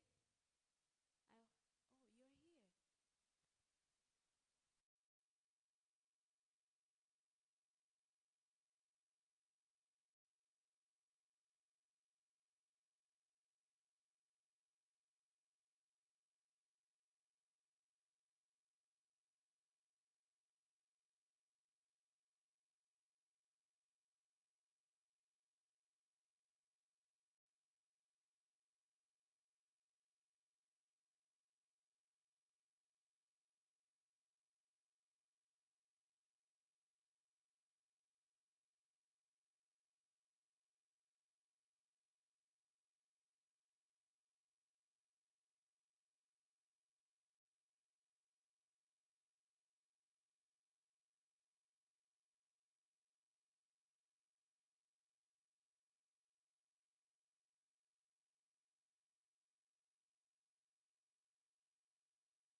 to trying things that are out of the ordinary, to trying things that are out of the norm, right?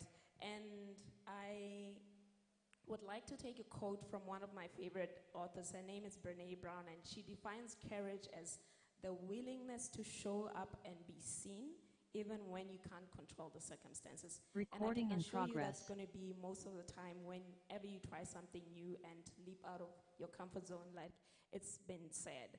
So just coming to cybersecurity with this open heart has been one of my most rewarding moments, and I do not regret being in this field. And you need to know, as leaders and people who have the ability to hire, that women also have the same chances and the same skills. And we're very peculiar because we come with this very nice thing called empathy. So we're not just very technical, but we're able to look at things with a motherly eye and be able to add that nuance that's not particularly there in our counterparts. So the reason why you wake up is the greatest thing that you need to identify. Why are you being in cybersecurity? Grab the right attitude, grab the right mindset, and this will take you to heights. And if you forget everything that I've said, just remember that you are uniquely you, each and every one of you, and there's a purpose that only you are curated in this world. So find it, find your voice, like it was said in the morning, and find yourself, and together we can make Malawi and Africa a very safe and inclusive environment. Thank you. Thank you very much. Coming to you, Lusungu.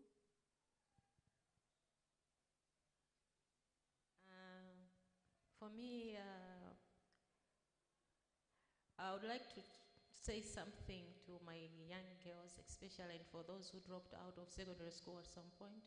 I'll give you, last year when I was asked to speak, I talked of my testimony, and the people were touched. They thought that it's not possible, so I'm going to say it again. For me, when I wrote my secondary school Form 4 exams for the first time, I failed. I had 54 points. I failed, yeah?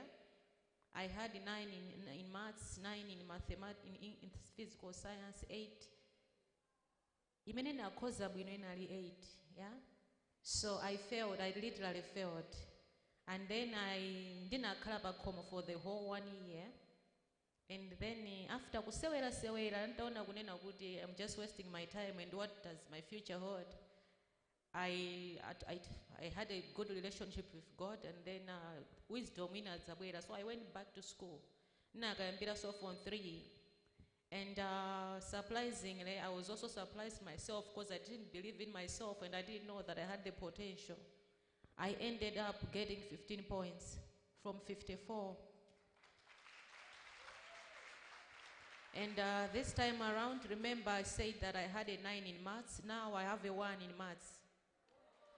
I have a 2 in physical science, which I had 9 before.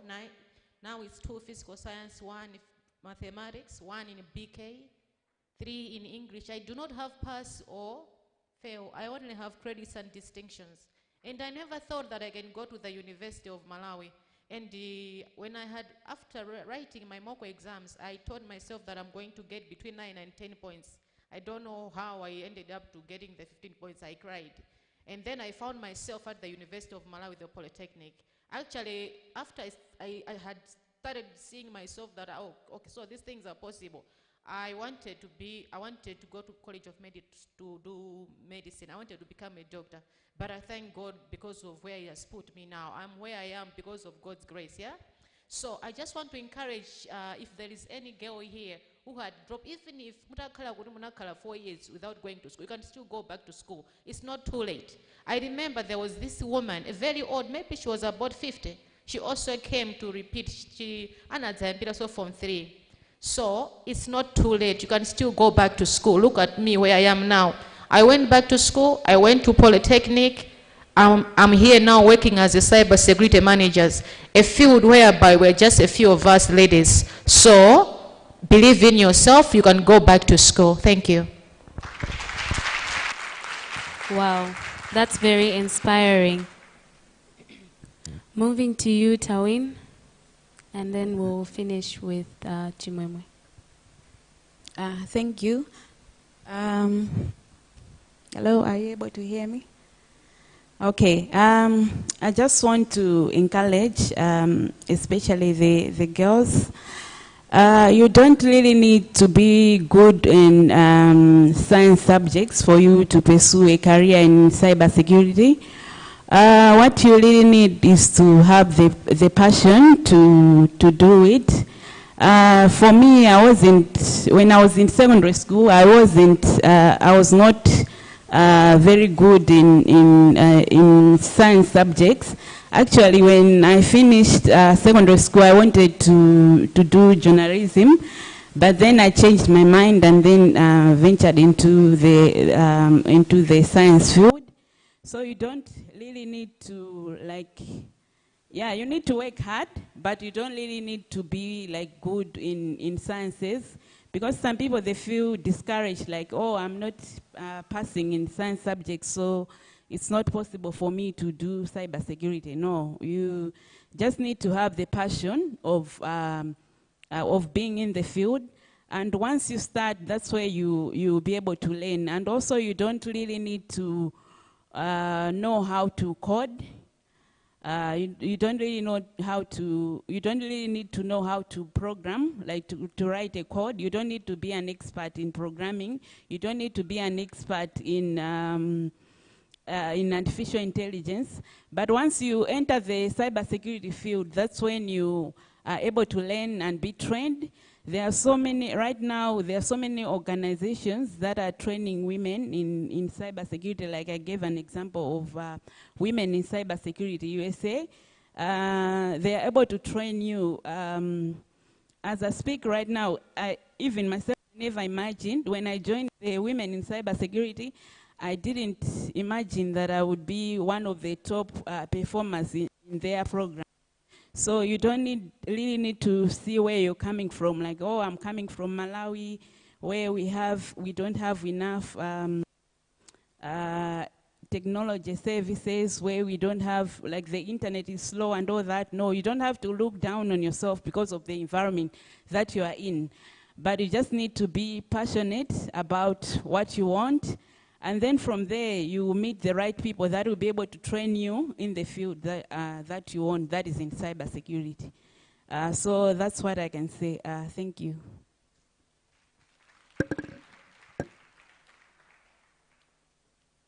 Chimwemwe, please. I think for me, a takeaway for the girls, be humble enough to ask. You'll be surprised how many opportunities are there for you. I can give an example. Someone might say, maybe I don't have school fees. My parents stopped the school fees in undergrad. So master's, PhD, it was a scholarship within Malawi, not even outside. So the opportunities are within here that you can grab. If you don't know how to reach, come to me and say, Chimwemwe, how did you get this? There was a scholarship, I think Chinese government scholarship. How did you get the University of Cape Town scholarship? And I'll be able to share with you.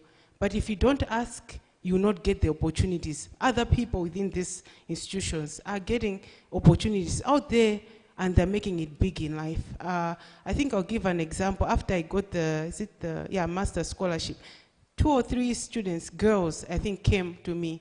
I was able to share them information. One of them went for the Chinese scholarship. She went. Same opportunities that are within Malawi. So come, please, don't feel shy. Just come and reach out to me. Yeah, thank you very much. That was a beautiful, beautiful set. And honestly, I have been very, very inspired. I'm sure you've been inspired as well. Have you been inspired? So these are the people that you go and talk to during the tea breaks, the lunch breaks, and not just the friends that you came with, because these are the people that are going to help you to also rise just like they did. We have come to the end of this fireside chat. I would like to thank you all for your attention, and a big thank you to our panelists today.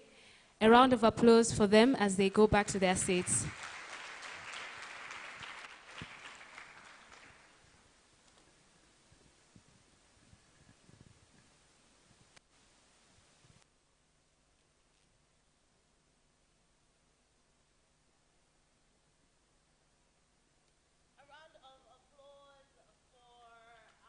Moderator and the panel. We can do better than that, yes?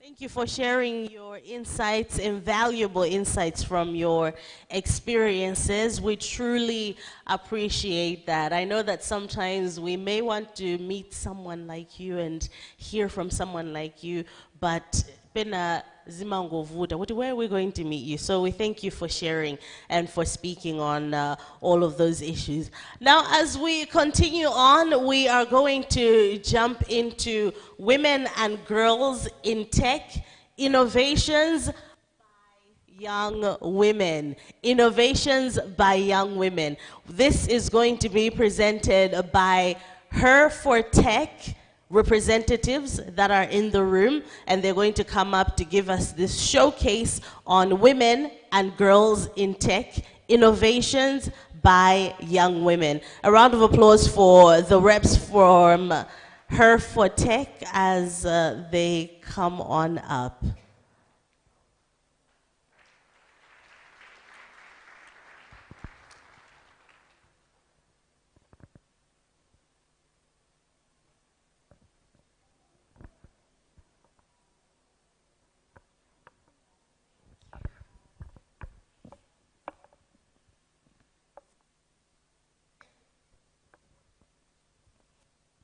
Good afternoon.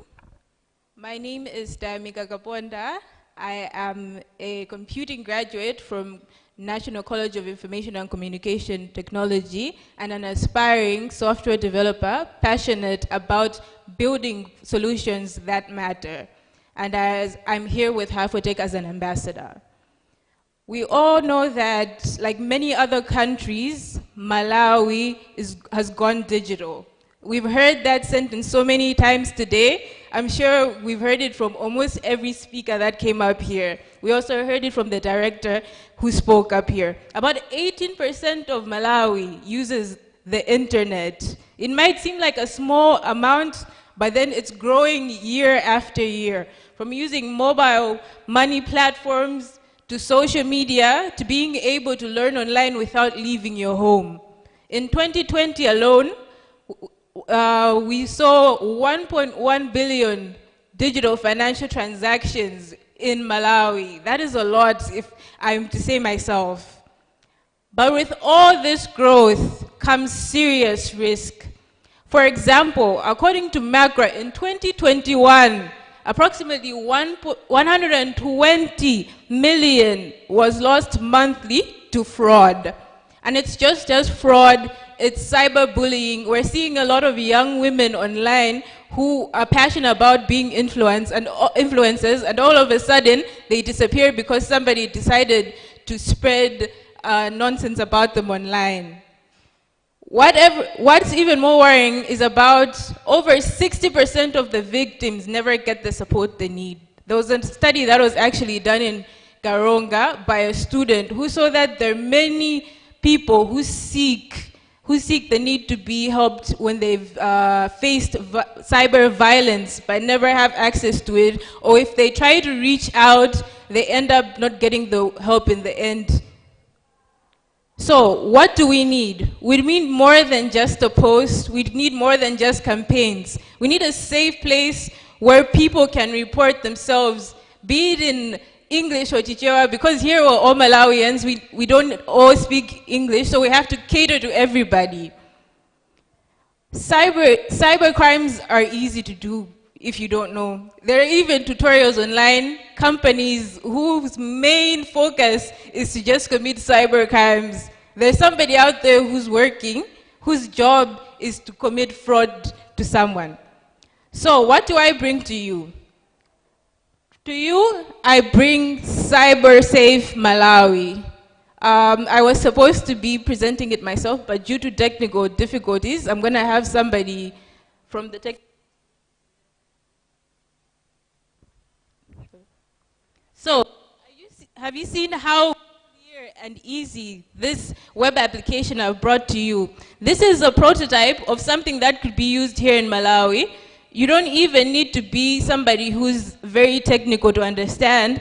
All you need to do is go to the link, and right on the front page, if you have been around education, because it's not only us who want to report who need to access this web app, it's everybody who wants to learn and improve our digital literacy.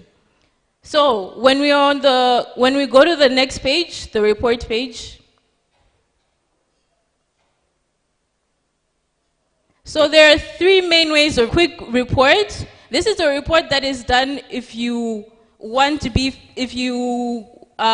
done instantly without needing to go into many details. Once you select quick reports, please select quick report. As you can see, you can even change the language to Chichewa. As I said, this is a platform that is built by Malawians for Malawians. Once you select them, you can select whatever type of incident you have that has happened to you. And then you write the details about it. You can just do a short, simple.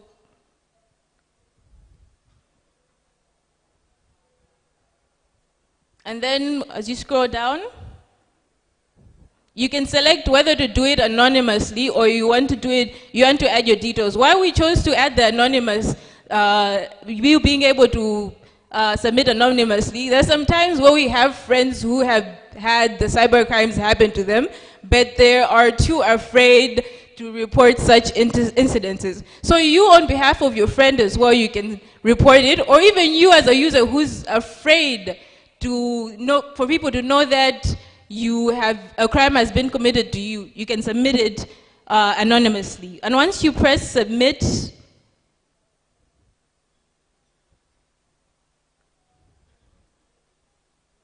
scroll up. Once you press submit, as you can see, it has been sent to the people behind CyberSafe Malawi, who are going to take care of you. Another thing about CyberSafe Malawi, exit on the corner. Exit on the corner, please.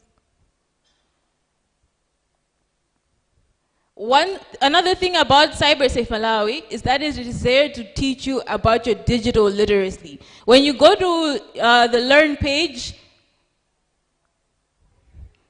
there are so many resources that are given to you, whether you are somebody who is already in the tech industry, or whether you're somebody who's willing to learn, because not everybody here is interested in the technical part of technology. Some of us just here to use it, but everybody, as we know about this conference that we have here, the main focus is to teach everybody about the digital literacy in cybersecurity.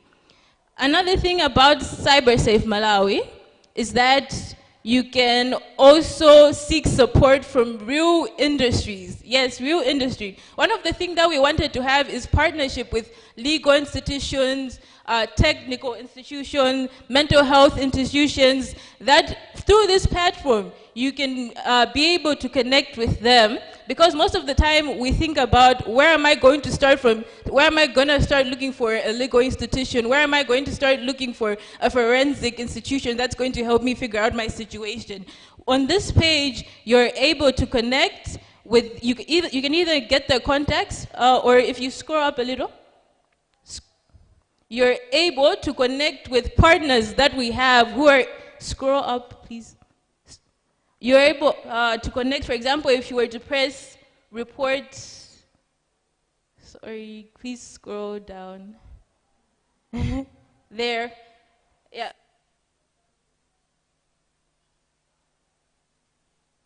there you are able to report to a real legal institution that we have partnership with. Could you please, okay. Nextly, we can go to the emergency page. This is for when you need instant help. Sometimes you don't want to spend your time typing your report, spend your time trying to figure out all these things that you have to write down. You can either an emergency hotline platform. You can also have a live chat. There's somebody behind there who you can ask questions to. This is not just for people who want to report, but anybody who needs to seek help. You can get live chat with individuals that are available. Once you click start chat, as you can see, a live chat opens where you can say hi or something. As you can see, there's a person who is behind there willing to help you 24/7. Another thing that we have is the WhatsApp connection to the application, where through the application you can instantly go into a WhatsApp chat. As you can see, it's redirected to the WhatsApp. If I was logged into my WhatsApp, it's instantly go to the WhatsApp chat.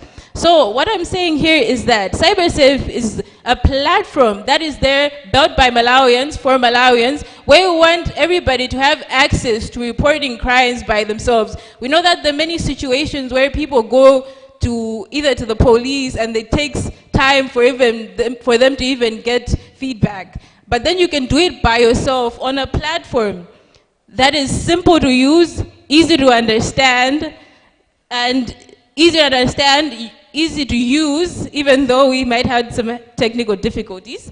But another thing, where are all these reports going? When you go to the admin page, this is just an example of what the person on the back end is looking at. As you can see, when you send your report, it instantly goes to an admin who is willing to help you. As you can see, when you scroll down, there are reports like this, and there will be, it shows the level of priority, whether it is a cyber crime, whether it is to do with identity theft. It shows them the level of priority, and they're even able to see your report in detail. Go up, please, on the view icon, on the actions. On the actions, on the table below, the actions view,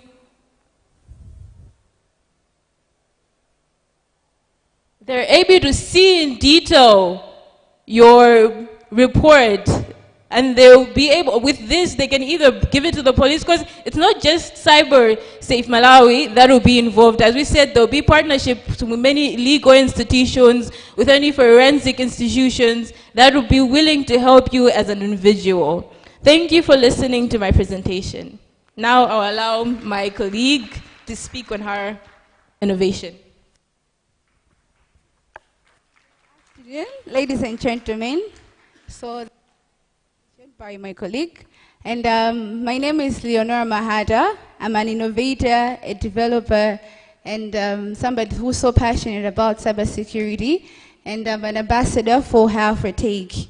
So imagine you have a business that you run, and then you also have a website that you use to sell your business and everything else, and then you wake up one morning, you realize that the website that you're using to run your business, it has been hacked, or maybe your data has been leaked, and also the system itself that you're using to do anything else that you do, it has been compromised. But you have nobody whom you can call.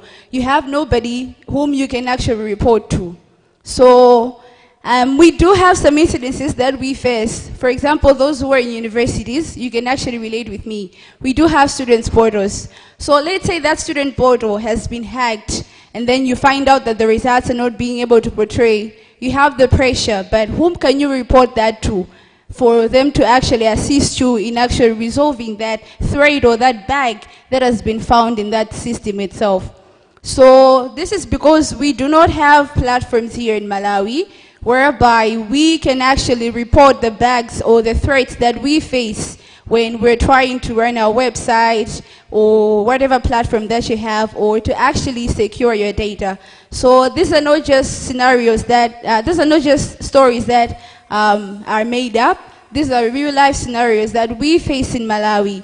So due to that, I developed a safe platform called Cybersecurity Malawi. So this platform, it's actually a safe platform, it's digital, whereby ethical hackers as well as developers can actually report threats as well as bugs that institutions are facing, and it's going to help different institutions such as the banks, the government, as well as the universities, etc. So as you can see on the screen, that's Cybersecurity Malawi. So I already explained what it is all about. So that's practically how it looks. So that's how it basically that is experienced in that particular bug. So let's say, for example, National Bank is it has experienced a certain threat or a bug, we will actually notify it. Please scroll down. And then after that, no, a bit up. Scroll up, yeah. For actually reporting that threat, so just scroll down.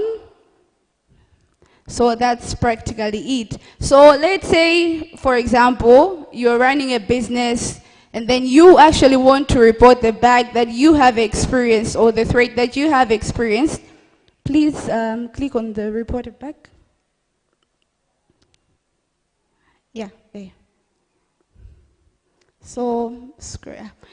So let's say you've actually, for example, let's say you're a developer or you're actually an ethical hacker. You have discovered that there's a bug or a threat that a certain institution is actually facing. So you can fill out the details of that particular bug by entering the URL. So you can enter that. You can just give a simple demo.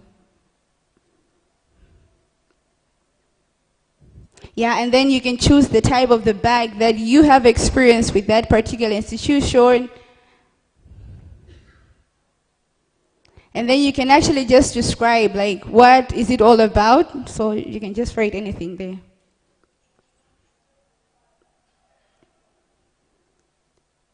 And then as you go down, you can choose to actually upload a screenshot of that particular bug. Let's say maybe you weren't able to describe it properly or you weren't able to explain it properly. It's actually optional. And then you can choose to write your name as well if you want, or maybe you don't want them to know that you are the one who was reported that particular bug. And then after that, you can actually submit the report.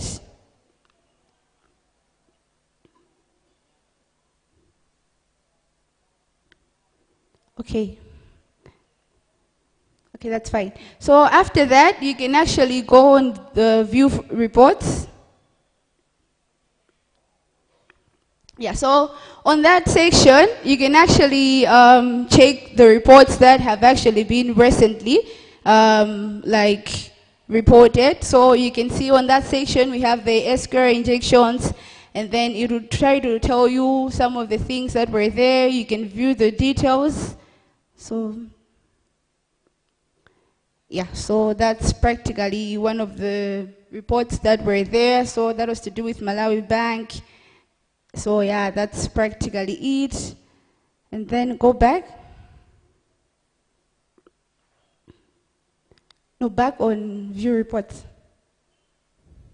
Yeah, so as you can see, that's actually on, please click on open. No, on top there. Yes. Yeah, right there. So you can actually see the bags, like that is just actually going to show you the bags that have actually been opened, the reports actually, and those in review, and the ones that have actually been resolved. And then we also have a section of resources. So right there on that section, when you go to that website of Cybersecurity Malawi, you're actually going to have some tips that can actually help you, and you're also going to have resources that are going to help you on how you can actually prevent some threats as well as the bugs from taking place again. So it's basically like tips, lessons, and whatnot. So there are different tips right there: how to secure your Wi-Fi, how to secure your social media privacy, because I understand that a lot of scenarios that happen with us. For example, your Facebook gets hacked, your WhatsApp gets hacked. So with CyberTip Malawi, you can actually learn on how you can prevent that from happening. And also, we also have the news section. So practically on the news section, it's just a matter of updating you different events that we have. For example, this event that we are having right now that's being hosted by Macra, and also events that happened previously, like in the previous years and all that. And we also have the section of about. So right there, it's just a description of what CyberTip Malawi is all about. Let's say maybe you don't really understand what that particular thing is all about. The website itself, so you can actually understand more about it, like our story, the values that we believe in, and also the goals that we have, and how we can actually protect your websites, your platforms, and all that. So in my conclusion, I would like to say that CyberTip is a platform that's made for us Malawians and for Malawians. It's for our country. So this is actually just going to help us on how best we can secure the platforms that we use. Thank you very much.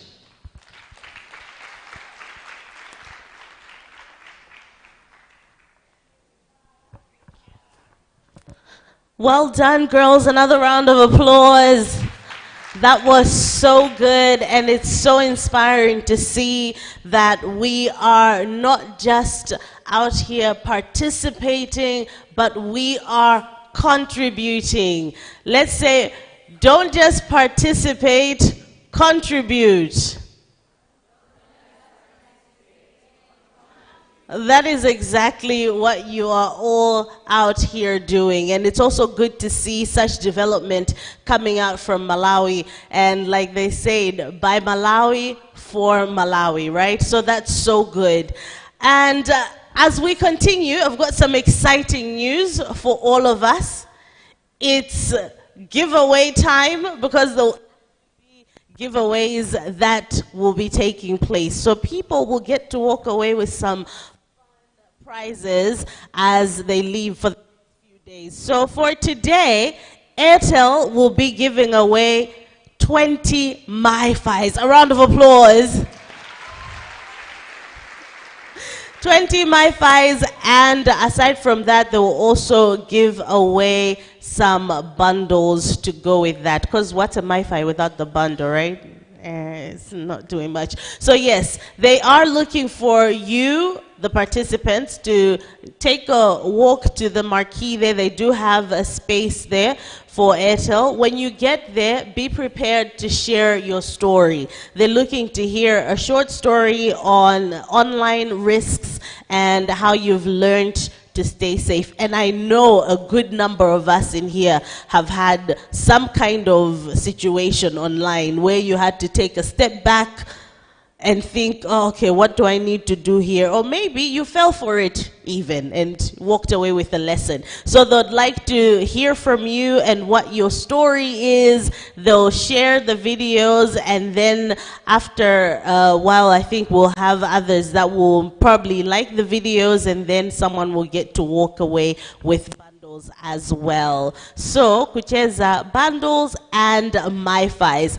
Also from Macra, they will also be giving away MiFis, because I know some of you are like, there's hundreds of us in here and there's only 20. Well, there's an opportunity for a little extra on top of the 20 that will be given away. How do you win with MACRA? What you need to do is tag and win. I think we have in the back there ways that you could tag all of that for MACRA, whether you're using Instagram or you're on Facebook, X, and the rest. All of those will be shared on screen as we go with the day. So yes, I know you're taking pictures. Don't just post. You could actually win something after you post because you tagged, and that will be shared on screen in a bit.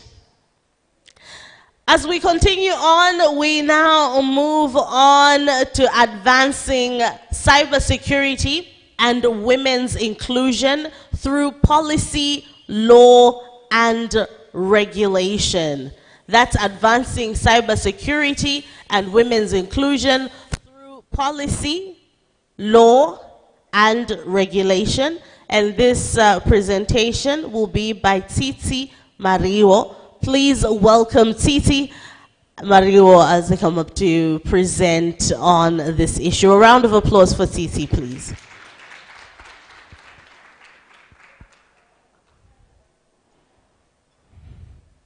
Titi in the room? Hello there, can you hear me? Online. Oh, fantastic. Director okay, so we turn our focus to the screens for that presentation from Titi. Director of Ceremonies, can you confirm you hear me?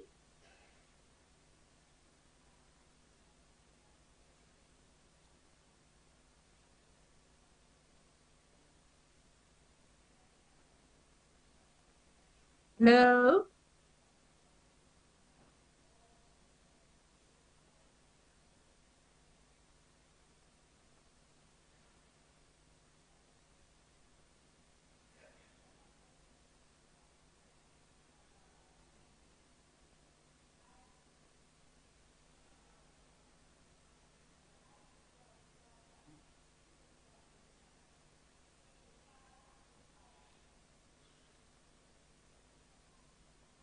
So real quick, as we are getting connected, let me share more details on the 20 MiFis that you could win. So again, day one today, your online story, that's the challenge. And we're looking at the theme that's online risks and how you've learned to stay safe. So we are going to share real moments when you experienced or witnessed an online threat, yes, and how you protected yourself. I know you're thinking, yep, you're going in the right direction. And we'll also have then the opportunity to win. So like I said, 20 MiFis, most like videos, will be the ones that will get to walk away with that. And the first 15 people to like the participants' videos get Cheza Fire bundles. So aside from sharing your story, if you are liking the videos, you also get to walk away with a bundle. So yes, and there's going to be more things to win tomorrow and the day after. So there's loads of winning and more winning and more winning. And when we're talking about looking at the steps for how to win with MACRA, if you're on TikTok, we're looking at MACRA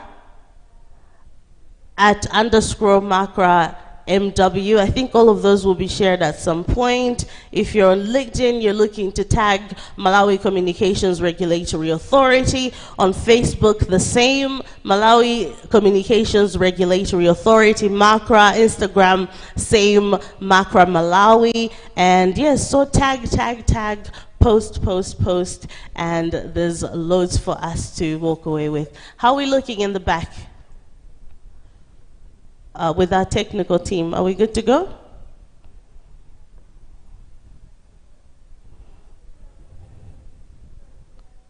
Hello? Fantastic. We can hear you. Can you hear us? Yes, I can hear you. I'm just waiting for the technical team to beam my presentation. If they are having challenges, I can do that from here.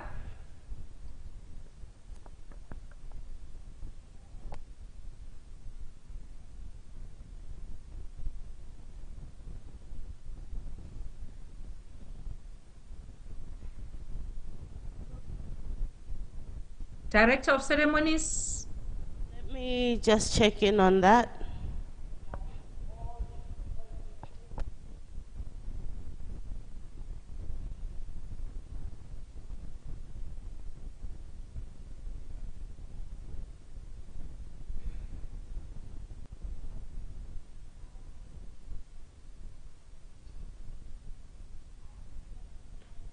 Please share your presentation from your end. Please share your presentation from your end. Otherwise, we are ready and expectant.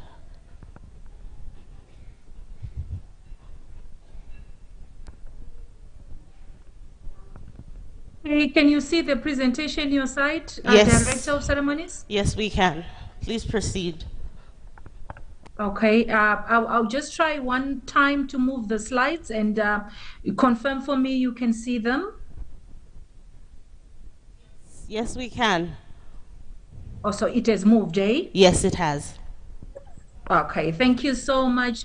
And thank you to Makra for the opportunity to be a part of this exciting workshop conference, which seeks to make sure that women are not left behind when it comes to issues to do with cybersecurity. My name is Tsitsi Mariwo, and I am presenting from Zimbabwe, the capital Harare. And we are happy and excited that we are also part of this exciting conference for women and girls, and which seeks to empower us as women when it comes to issues of ICT and in particular cybersecurity. I have a legal background. I am not a tech person, which should be encouraging for other women in the room.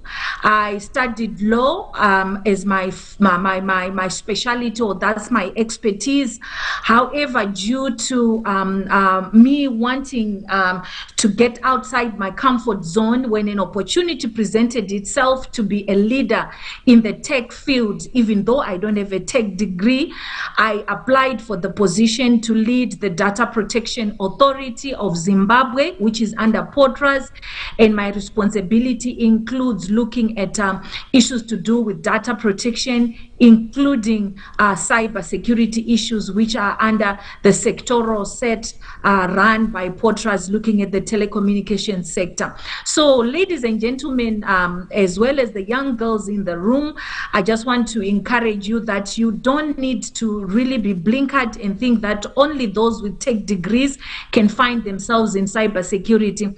I've learned on the go, and this has actually presented for me valuable learning experiences and skills that I've developed since 2023, when I became the lead person when it comes to data protection and cybersecurity in my country. I just thought I needed to start on that note to encourage someone in the room to say, don't underestimate yourself. When an opportunity presents itself, latch on it as a woman, latch on it as a girl, and you never know. I competed with people who had tech degrees for this position, but because I had those soft skills, which are also critical in cybersecurity, to lead a department in cybersecurity, I managed to latch on this position, and I've been blazing trail. And I thank for the support I received from Madam Chairperson Toko Chimbe and Ella Hamaka, who have been very supportive in the process, as well as I'll not forget also my colleague in data protection, who has been supportive as well. Commander, well done, and well done for hosting this conference. So I'm going to be giving a starting point that the discussion or the conversation we are having today and the next 2 days is not something that we should be apologetic about as women, or we should be begging for as women, because we already have legal frameworks which have been promulgated at the international level by the United Nations. We also have our own constitutions that provide for women inclusion in all sectors of the economy, including cybersecurity. We also have laws in particular that speaks to issues to do with our gender policies in the different countries, whether it's Malawi or in Zimbabwe. We do have those legal frameworks and policy frameworks that speak to the social norms that our communities, that our countries, that our leaders, that institutions in our countries must adhere to for us to participate in this field. So that's a bit about myself. I just wanted you to know that I'm not a tech person. I didn't start as a tech person, but the soft skills actually helped me to find my way into cybersecurity, and I'm now leading that frontier when it comes to Zimbabwe. Just to also indicate to you, participants, that I will just be sharing our experience as Zimbabwe in terms of the cybersecurity landscape, because we want to learn from each other. We want to learn from the region. I've learned a lot from Malawi since morning. I was connecting and listening to the interesting stories that women have gone through the side chat, Fireside chat.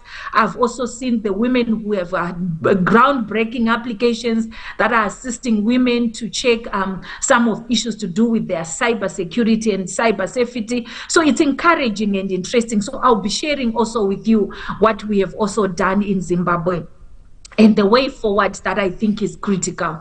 So to start with, when we look at cybersecurity itself, it speaks to the issues that we're going to be discussing the next 2 days about protection of systems, our networks, including our phones, our laptops, from possible digital attacks that may actually happen. And cybersecurity is actually key, not just to us as women, but to national security itself, to our financial security and personal security or personal privacy as women. It's not just a tech issue, but it's a social and economic issue that actually affects everyone, including individuals, businesses, governments. And in all these places, whether it's actually in businesses and in governments and at an individual level, it includes women. In Zimbabwe, women constitute 52% of the population, and I'm sure it's not so different from Malawi. You're probably having more women in terms of your census in your country. So there is no way we can talk about cybersecurity when we leave behind 52% of the population. So I just wanted to give this background and look at it from that perspective, that cybersecurity should never be looked at as something that is of a tech issue, but it affects everyone at an individual level within your institution. Whether you are at school, there is massive cyberbullying in your schools, those who are in primary school, those who are in high school. It affects businesses for the women who are here and are operating or running businesses, and it also affects governments for those of us who are coming from government institutions in the meeting. And my question is, the conversation we are having the next 3 days is critical. Why the inclusion of women in cybersecurity matter? It matters because society has already made some defining social norms about how we should define our social order as a society. And at the UN level, already society has agreed that we need to ensure that the fundamental rights that are enjoyed under the UN Charter, the Bill of Rights under the UN Charter, should be enjoyed by everyone without looking at their gender and without looking at their sex. So the issue to do with women's inclusion is something that is in Article 1 of the UN Charter, is one of the foundational documents or foundational principles of the United Nations, that whatever it is that we do as a society, we should never leave out women. So that's why issues of inclusion of women in cybersecurity matter. We move on even to the Convention on the Elimination of All Forms of Discrimination Against Women, the popular CEDAW Convention. It speaks to, it's a framework that was created by the United Nations, and over 150 countries of the UN acceded to the fact that whatever we do, whether it's in cybersecurity, whether it's in economics, whether it's in mathematics, whether it's in English, whatever a field of society, women should never be discriminated upon, and women should always be included or on an equal basis with men. We look at even the social, the sustainable development goals themselves. They actually have one of the goals, goal number 4, speaks to issues to do with gender equality, that we cannot have sustainable development as a society when we've left out women in issues to do with cybersecurity or in issues to do with economic development, economic empowerment, and so forth, in education and so forth. So SDGs also provide that framework that we should include women in cybersecurity, and why the discussion and the conversation we are having here as led by MACRA is critical, and it is something that is stemming from foundational documents of the United Nations, which include that UN Charter, CEDAW, as well as Sustainable Development Goals. We look at even our own constitutions, the Malawi Constitution itself, the Zimbabwean Constitution itself. It encapsulates the fact that women should be included in there should be gender parity, whether it's in positions in government, whether it's in the way women do business, in the way we look at climate change and so forth. So gender equality is at the cornerstone of most of the frameworks at the global level as well as at national level when you look at our own constitution. I will also move on to the fact that when you look at all these frameworks that I was speaking to, the legal frameworks, because the topic here is looking at how we can use law, how we can use policy, how we can use regulation to make sure that we have included women already, ladies who are in the room, already girls. There is a framework that supports our inclusion in cybersecurity. What matters now is how we use these international frameworks that are already existing, how we use our own constitution to pursue the agenda of making sure that women are included when it comes to issues to do with cybersecurity, when it comes to do with issues to do with being incorporated in the education sectors of our economies and so forth. So when you look at the fact that we have these frameworks, despite having these frameworks, we still have women being affected by their usage of the cyberspace, which means law on its own is not adequate. This is the conversation that we should also be having. I saw the ladies who were showing us the applications earlier on, who are actually demonstrating that with law alone, without those applications helping us to check how women are being affected, how women are being, disproportionately impacted by the cyberspace or use of the different technologies that we have embraced, it's something that we really need to have a conversation about. So despite the legal framework itself, we still have online harassment which is going on, affecting women, whether you are in primary school, whether in high school, whether you're tertiary education, even in the workplace, you have people stalking you. There's also harassment even in the workplace itself. In government sectors, I've seen women parliamentarians screaming and crying over online harassment when it comes to election time and so forth. So despite the laws that we have, the frameworks we have, we still have these challenges, which means our strategies should not just be looking at the law, but we should go beyond the law and look at other strategies that can actually assist us, like advocacy and issues to do with coming up with those applications that can help us fight the cyber crimes that are disproportionately affecting women. We are, targeted by financial scams, even romance scams as women. These are still ongoing despite the legal frameworks that our governments have put in place. There's identity theft. Sometimes you see your face on something that is not even related to you. Deep fakes, you are seen as if you have signed a particular document in the workplace when you have not done so. There is also issues to do with extortion, which the lady who was demonstrating that application on Cyber was actually showing us that these are some of the crimes that are there, and they disproportionately impact or affect women as well. There is non-consensual image sharing, which we have also seen within our own set. We have received so many of these cases of cyber, attacks that are disproportionately affecting women. Yes, they do affect men, but most of the people that have reported some of these cases are mostly women in terms of cybersecurity issues. Why I'm saying we should have this conversation about the inclusion of women, because it affects everyone. And when more women are actually brought on board, we have better innovation and better representation. I spoke earlier on about the fact that we constitute the majority of the population in most of our countries. So we cannot be left behind, because we need to be represented. We have to have a seat on the table. When we look at the fact that why more women should be included is the fact that 3.5 million jobs are unfilled globally relating to issues to do with cybersecurity. So we need to take upon the challenge, take on the opportunities that are presented by this large market, job market around cybersecurity issues, so that we can fit into that space as well. We have to occupy the space. High-paying, flexible, and high-impact careers can actually come out of cybersecurity. Like I've been sharing my own story that I never imagined myself moving from legal per se and going on to the tech field, but in a leadership role. I'm participating in policy making around issues to do with cybersecurity, issues to do with development of our own national cybersecurity strategy, which is ongoing. So from the Zimbabwean perspective itself, we do have our own constitution of 2013, and it's the cornerstone of that constitution is the fact that gender equality is a core value of the Zimbabwean society.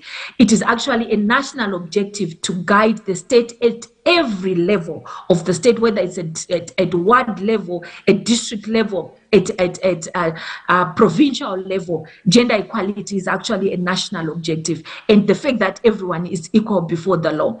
When it comes to issues to do with cybersecurity themselves, we don't have a cybersecurity law dedicated or specific to cybersecurity issues, but we do have a Cyber and Data Protection Act, which came into force in 2021. It doesn't have gender sensitive provisions. It's gender neutral. It just speaks to the fact that when you are processing someone's personally identifiable information, it doesn't say woman or man. So it's gender neutral. Maybe it's also something that we need to look at if we are really to include women when it comes to the provisions relating to the Data Protection Act as vulnerable groups whose personally identifiable information may actually be abused. Then we can also look at our national ICT policy of Zimbabwe. It speaks to the fact that we need to mainstream ICT's trade education, including primary, secondary, and affecting boys and girls. And it also speaks to have access to use of information communication technology. And our national ICT policy also speaks to the fact that cybersecurity awareness and training is critical and is important in the digital age that we are living in. Then I'll move on to our own national gender policy as Zimbabwe, which is also critical to the conversation we are actually having today. That when it comes to our national gender policy, which was adopted in 2025 June, it has improved a lot from the 2017 policy. Our new policy speaks to the fact that women must be included in leadership and decision making in all levels of society. Education, innovation, and skills development should also target women. Information media and digital technologies should also reach to women. We should also have legal protections in the media and issues to do with cybersecurity. So those are some of the issues that are provided for in our own national gender policy, which has improved a lot from the previous one that we used to have prior to the 2025 gender policy. So these are some of the policy frameworks that we have in Zimbabwe and legislative frameworks that we have in Zimbabwe, which support the discussion that women have to be included in cybersecurity matters. They should not be left behind when it comes to the issues that we are discussing. However, like I was indicating, that despite the frameworks which are very clear, which are very expressive about what the states intends to do and what the state's objective is with regarding to inclusion of women in cybersecurity and other sectors of the economy, the global trends are really worrying in the sense that we still have more men in cybersecurity than women. And 2024 statistics actually demonstrate that 22%, maybe to 25% of women participating in cybersecurity, are part of the cybersecurity workforce, whether they are in coding, whether it's to do with engineering, whether in leadership positions. But the statistics are not, something that we should be happy about as women. We want to see more and more women actually, breaking the glass ceiling and making it into cybersecurity professions across the world. So what we have also seen is that while it's 25% of the global workforce are women, we've noted that in Africa it's even lower. 9% of women are actually in cybersecurity in Africa. And Africa includes Malawi and Zimbabwe. So more needs to be done. More actually needs to be done to ensure that we have more and more women participating in cybersecurity issues. And the reasons that were given in this particular survey, which was done by Statistica, is the fact that 50% of the women interviewed believed that they lacked sufficient knowledge on cybersecurity issues. So they actually are shunned away from even, trying anything in cybersecurity, whether you are in leadership, whether you are in engineering or coding, or cybersecurity, enhancements, or stopping fraud around cybersecurity. 50% of women interviewed actually believed that they lacked the sufficient knowledge. So it also goes back to the issue that was discussed this morning, that we need to believe in ourselves. And Eleanor Roosevelt was very clear on this issue, that the future belongs to those who believe in the beauty of their dreams. So as young girls, as women who are in different businesses, please believe in the beauty of your dreams, because the future belongs only to those. So believe in yourself. Don't think that you don't have sufficient knowledge. There are so many opportunities for empowerment, so many opportunities for mentorship that you can, tap on, so that you improve on your knowledge around cybersecurity. 55% of the women actually viewed cybersecurity as intimidating. I don't know how the intimidation came. Somebody spoke about Java earlier on. I don't know whether it's the terminology that is intimidating. Maybe we need to do more research in terms of why women think that it is intimidating. 51% of the women that were actually interviewed by Deloitte actually thought that there is no space for them in that particular industry, of which I don't think so. 3.5 million jobs are waiting out there for some skill in cybersecurity. And there is space for everyone in cybersecurity. And there is space for girls. There is space for women when it comes to issues to do with. I used to believe that there wasn't that space. But when I say to myself, I'm moving out of my comfort zone and I'm latching on this opportunity to get into this tech field, to get into this cyber field, the opportunity then just presented itself, because it started with me to change my mindset. It started with me to change my perception of things, my perception of this field. And I'm making inroads and doing well in this field. And a lot of challenges that are faced by women, despite the legal frameworks that we spoke of, despite, of course, the policy frameworks that I spoke of earlier on, countless women are driven offline, not by choice, but by fear. A lot of women are actually afraid to be online. And what I picked is that GSMA has actually indicated that about 239 million women are still offline. And some of those are not offline by choice, but they are offline because of fear. And it is our responsibility through a conference of this nature organized by MACRA to keep on raising the awareness, to make the noise so that more and more women are online and benefit from the the great opportunities brought about by technology, and benefit from the issue. Of course, a challenge in the sense that they don't directly speak to women's digital safety online. So there is a need for us to revisit our domestic violence provisions in our own national legislation. I looked at our own law and noted that harassment under our Domestic Violence Act actually includes even online harassment.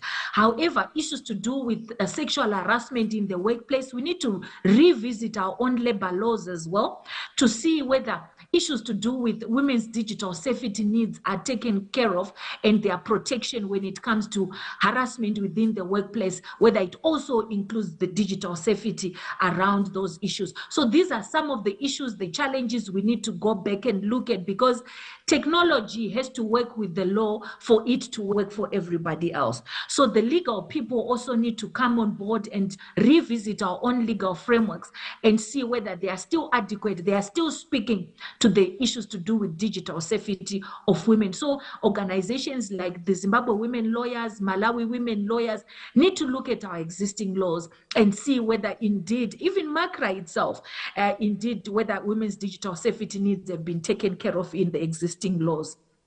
And when you look at it, issues to do with digital violence and issues to do with surveillance, privacy breach, disinformation, spread of false or defamatory content often targets also a lot of women. And we need to look at whether indeed our laws are still protecting and protecting the rights of women, are still giving that legal protection that we need for women. Then the gaps that we picked from our side in Zimbabwe are that when it comes to women's inclusion in cybersecurity, there is no clear integration between gender policies and cybersecurity frameworks. So there is a need for the ministry responsible for gender, or the gender commission in our countries, to speak to the Ministry of ICT or the Ministry of Digitalization and make sure that there is a clear integration of our gender policies, a clear integration of our ICT policies with the cybersecurity frameworks. Otherwise, a silo mentality will not help, will not bring about the desired result when it comes to legal protections. Then when we look at our own data protection laws, our own cybersecurity laws, we need to make sure that we've incorporated, revisit them, and incorporate gender-sensitive clauses that will really assist women when it comes to protecting them online. Then, whilst we have this national action plan or a national cybersecurity strategy, in view of the disproportionate impact to women, my proposal would really be that we need to take it further and have an action plan for women in cybersecurity. I know there is STEM, which is covering the fact that we need to include women in taking up STEM subjects at primary level and at high school level. But the way to go to look at the issues in particular affecting women, there is definitely a need for a dedicated national action plan for women in cybersecurity, which could be an addenda to our national gender policy, looking at the fact that we are now living in a digital field. And if we want women to be included and not to be left behind, we definitely need that dedicated national action plan.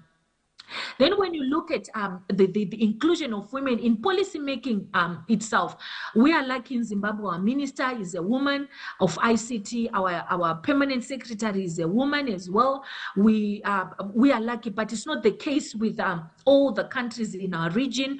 It might not necessarily be the case in Malawi, but it doesn't matter even if it's a man or it's a woman. The important thing is, are they taking on board issues to do with inclusion of women when it comes to cybersecurity? This year we were running a program where we were consulting on our national cybersecurity strategy, and we had over 12 people who were being represented in that committee.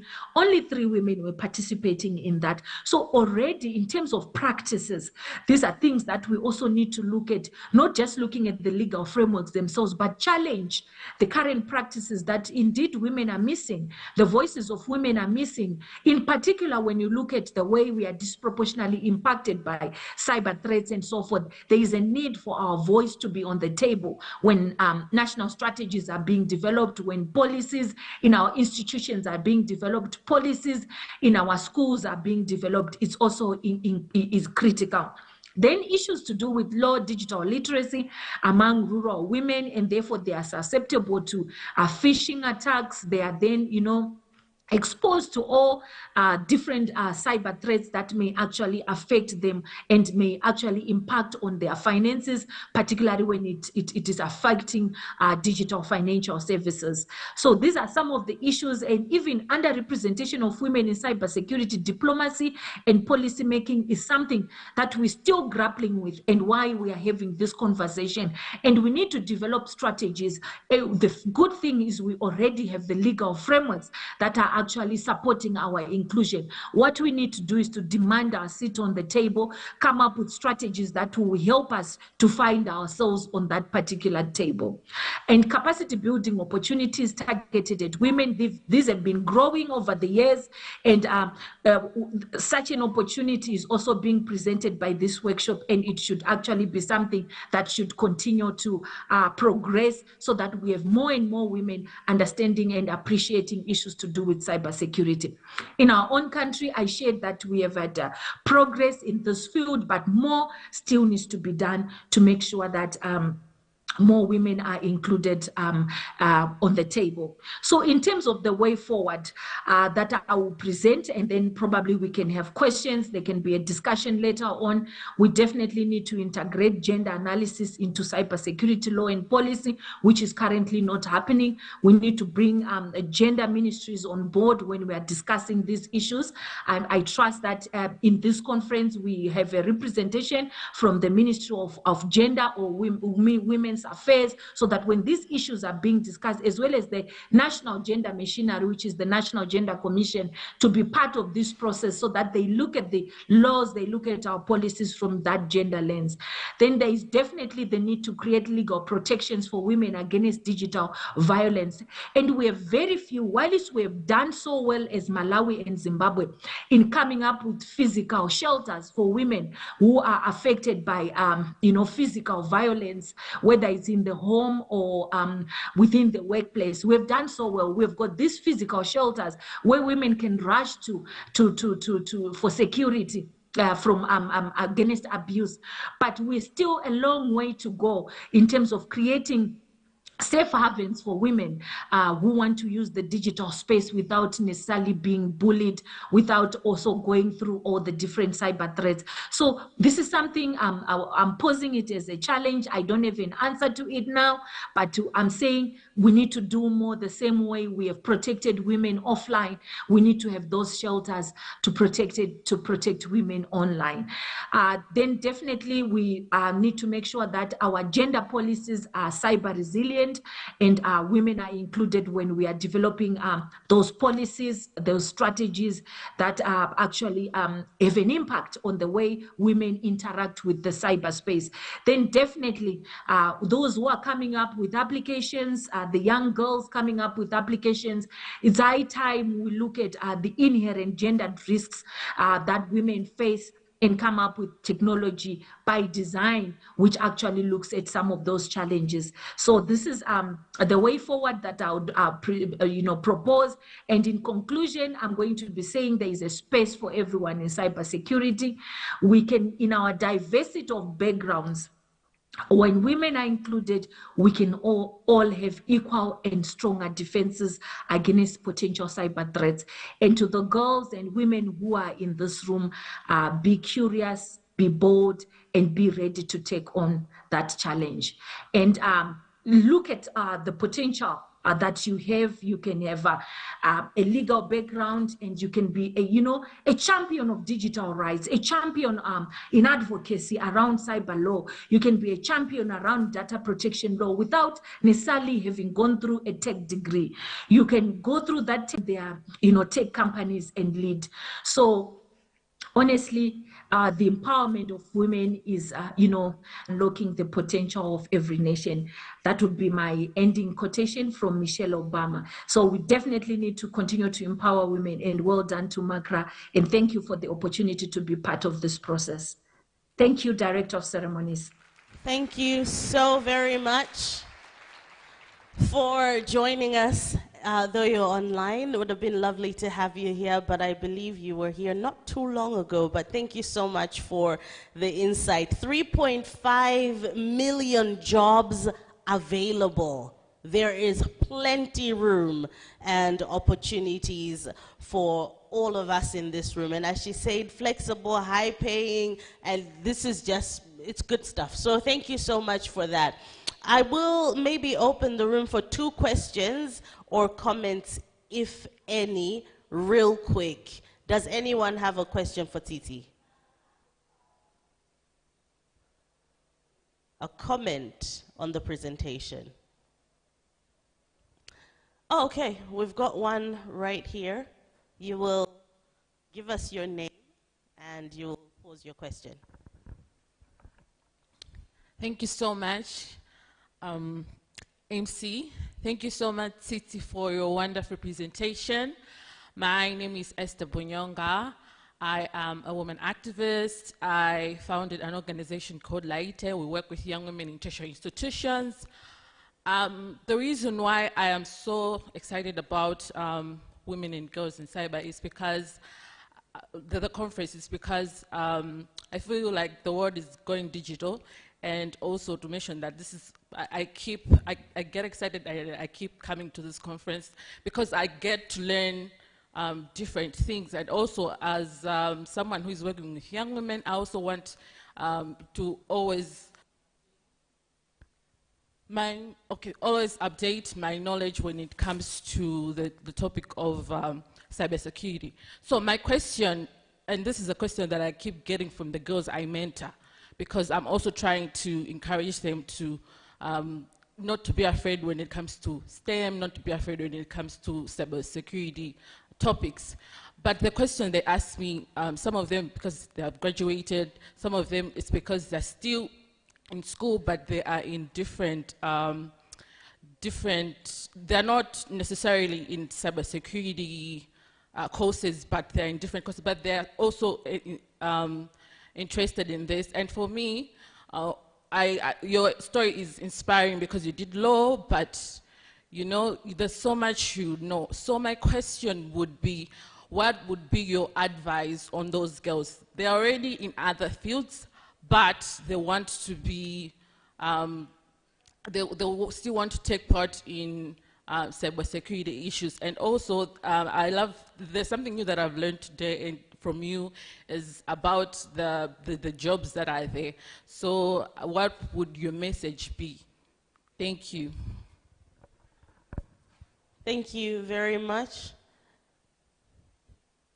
Titi, you are... Yes, please. Yes, I'm a director of ceremonies, and thank you so much for the work you are doing to mentor young girls, and you know, just giving them, you know, that platform to discover, to unleash their full potential.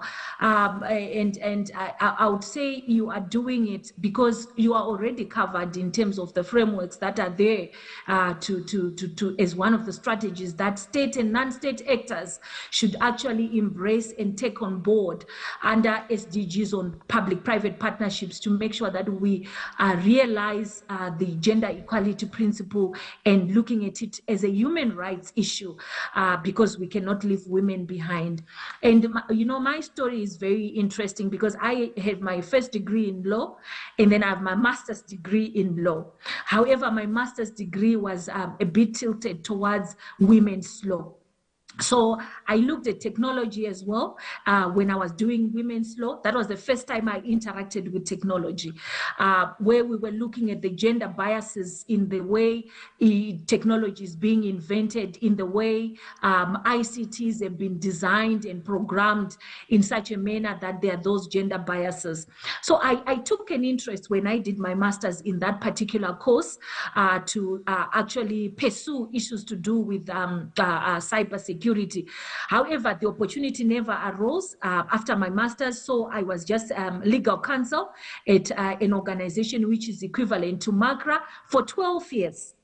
So while I was in that position as a head of legal services in MACRA, in an organization equivalent to MACRA, our government promulgated the Cyber and Data Protection Act. And this Cyber and Data Protection Act needed a director who would be responsible for implementing that Cyber and Data Protection Act. My colleagues in legal actually thought I was crazy when I submitted my application to be the director responsible for the implementation of the Cyber and Data Protection Act. And they're like, how do you fit in as a legal person? I say, this is a piece of legislation. This is a law. And I'm a lawyer. I'll be able to implement this law, I think, better than a tech person, because I understand what compliance is with this particular law.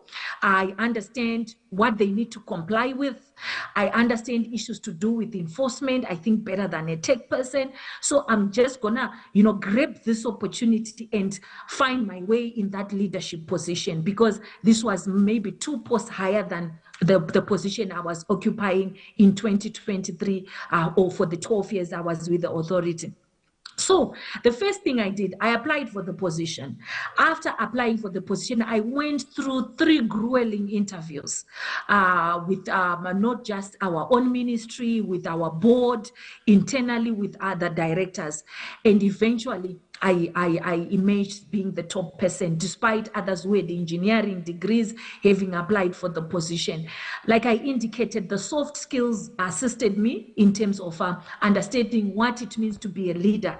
So with the women who are in the other fields, whether they are in the finance field, the women you are mentoring, they need to understand that you don't just need to focus on the hard skills, just you understanding finance, just you understanding technology, just you understanding law per se. You need to go beyond your expertise and embrace the softer skills relating to how to lead people. These are things that you need to incorporate in your mentorship program as well, because they will not just emerge as finance people, they will not just emerge as tech people, they will also emerge as leaders who may actually lead. I mean, everyone was laughing about the Coldplay Get saga, which happened in the US, where the CEO of Coldplay was actually had to resign. When you look at his history, when you look at his biography itself, he's a man, of course, but he didn't have a tech degree.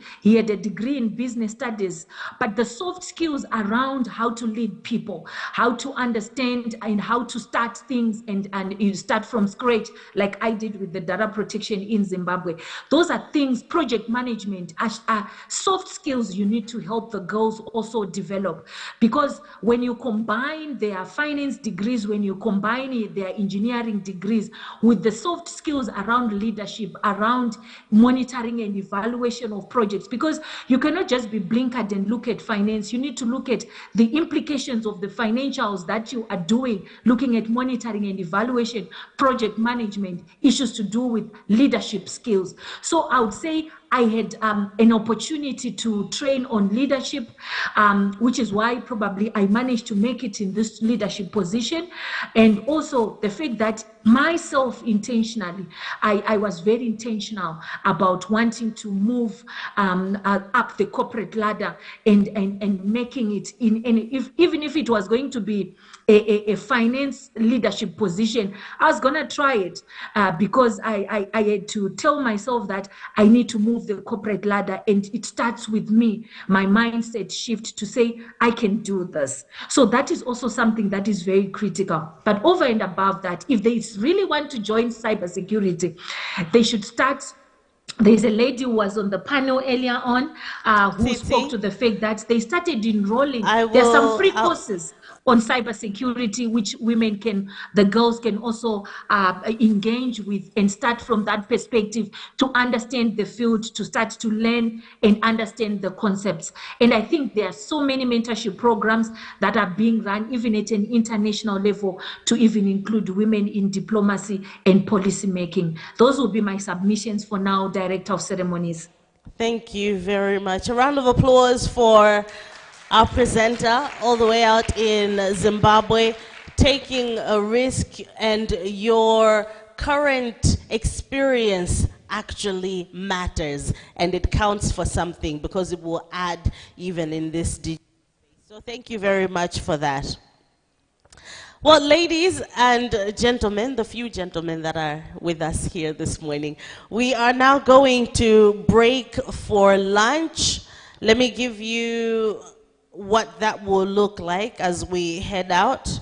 So we'll have 3 serving spots, and these points are as follows. For the speakers and board members, you'll head off to the restaurant that's at the President Hotel. And for the students, you'll head off to the main foyer. The main foyer is next door. So you want to head out to the car park, up the steps, that's the main foyer. For the rest of the women in the room, we'll be heading off to the Bicc room, which is right next door in this same building. So you just head out and into the next room there. So the coupons will be given to you at the entry points of each serving station. So as for now, you could grab your stuff and head off to where you need to be. For the speaker, the restaurant with the boardroom, students, foyer, that's next door in the next building, and for the rest of the women in Bicc. And please don't forget to post, to tag, and to also visit the Airtel there for those 20 free MiFis. And I will see you at 2:15. Okay, fantastic. So let's go out quickly, let's eat, let's talk, and we'll be back by 2:15.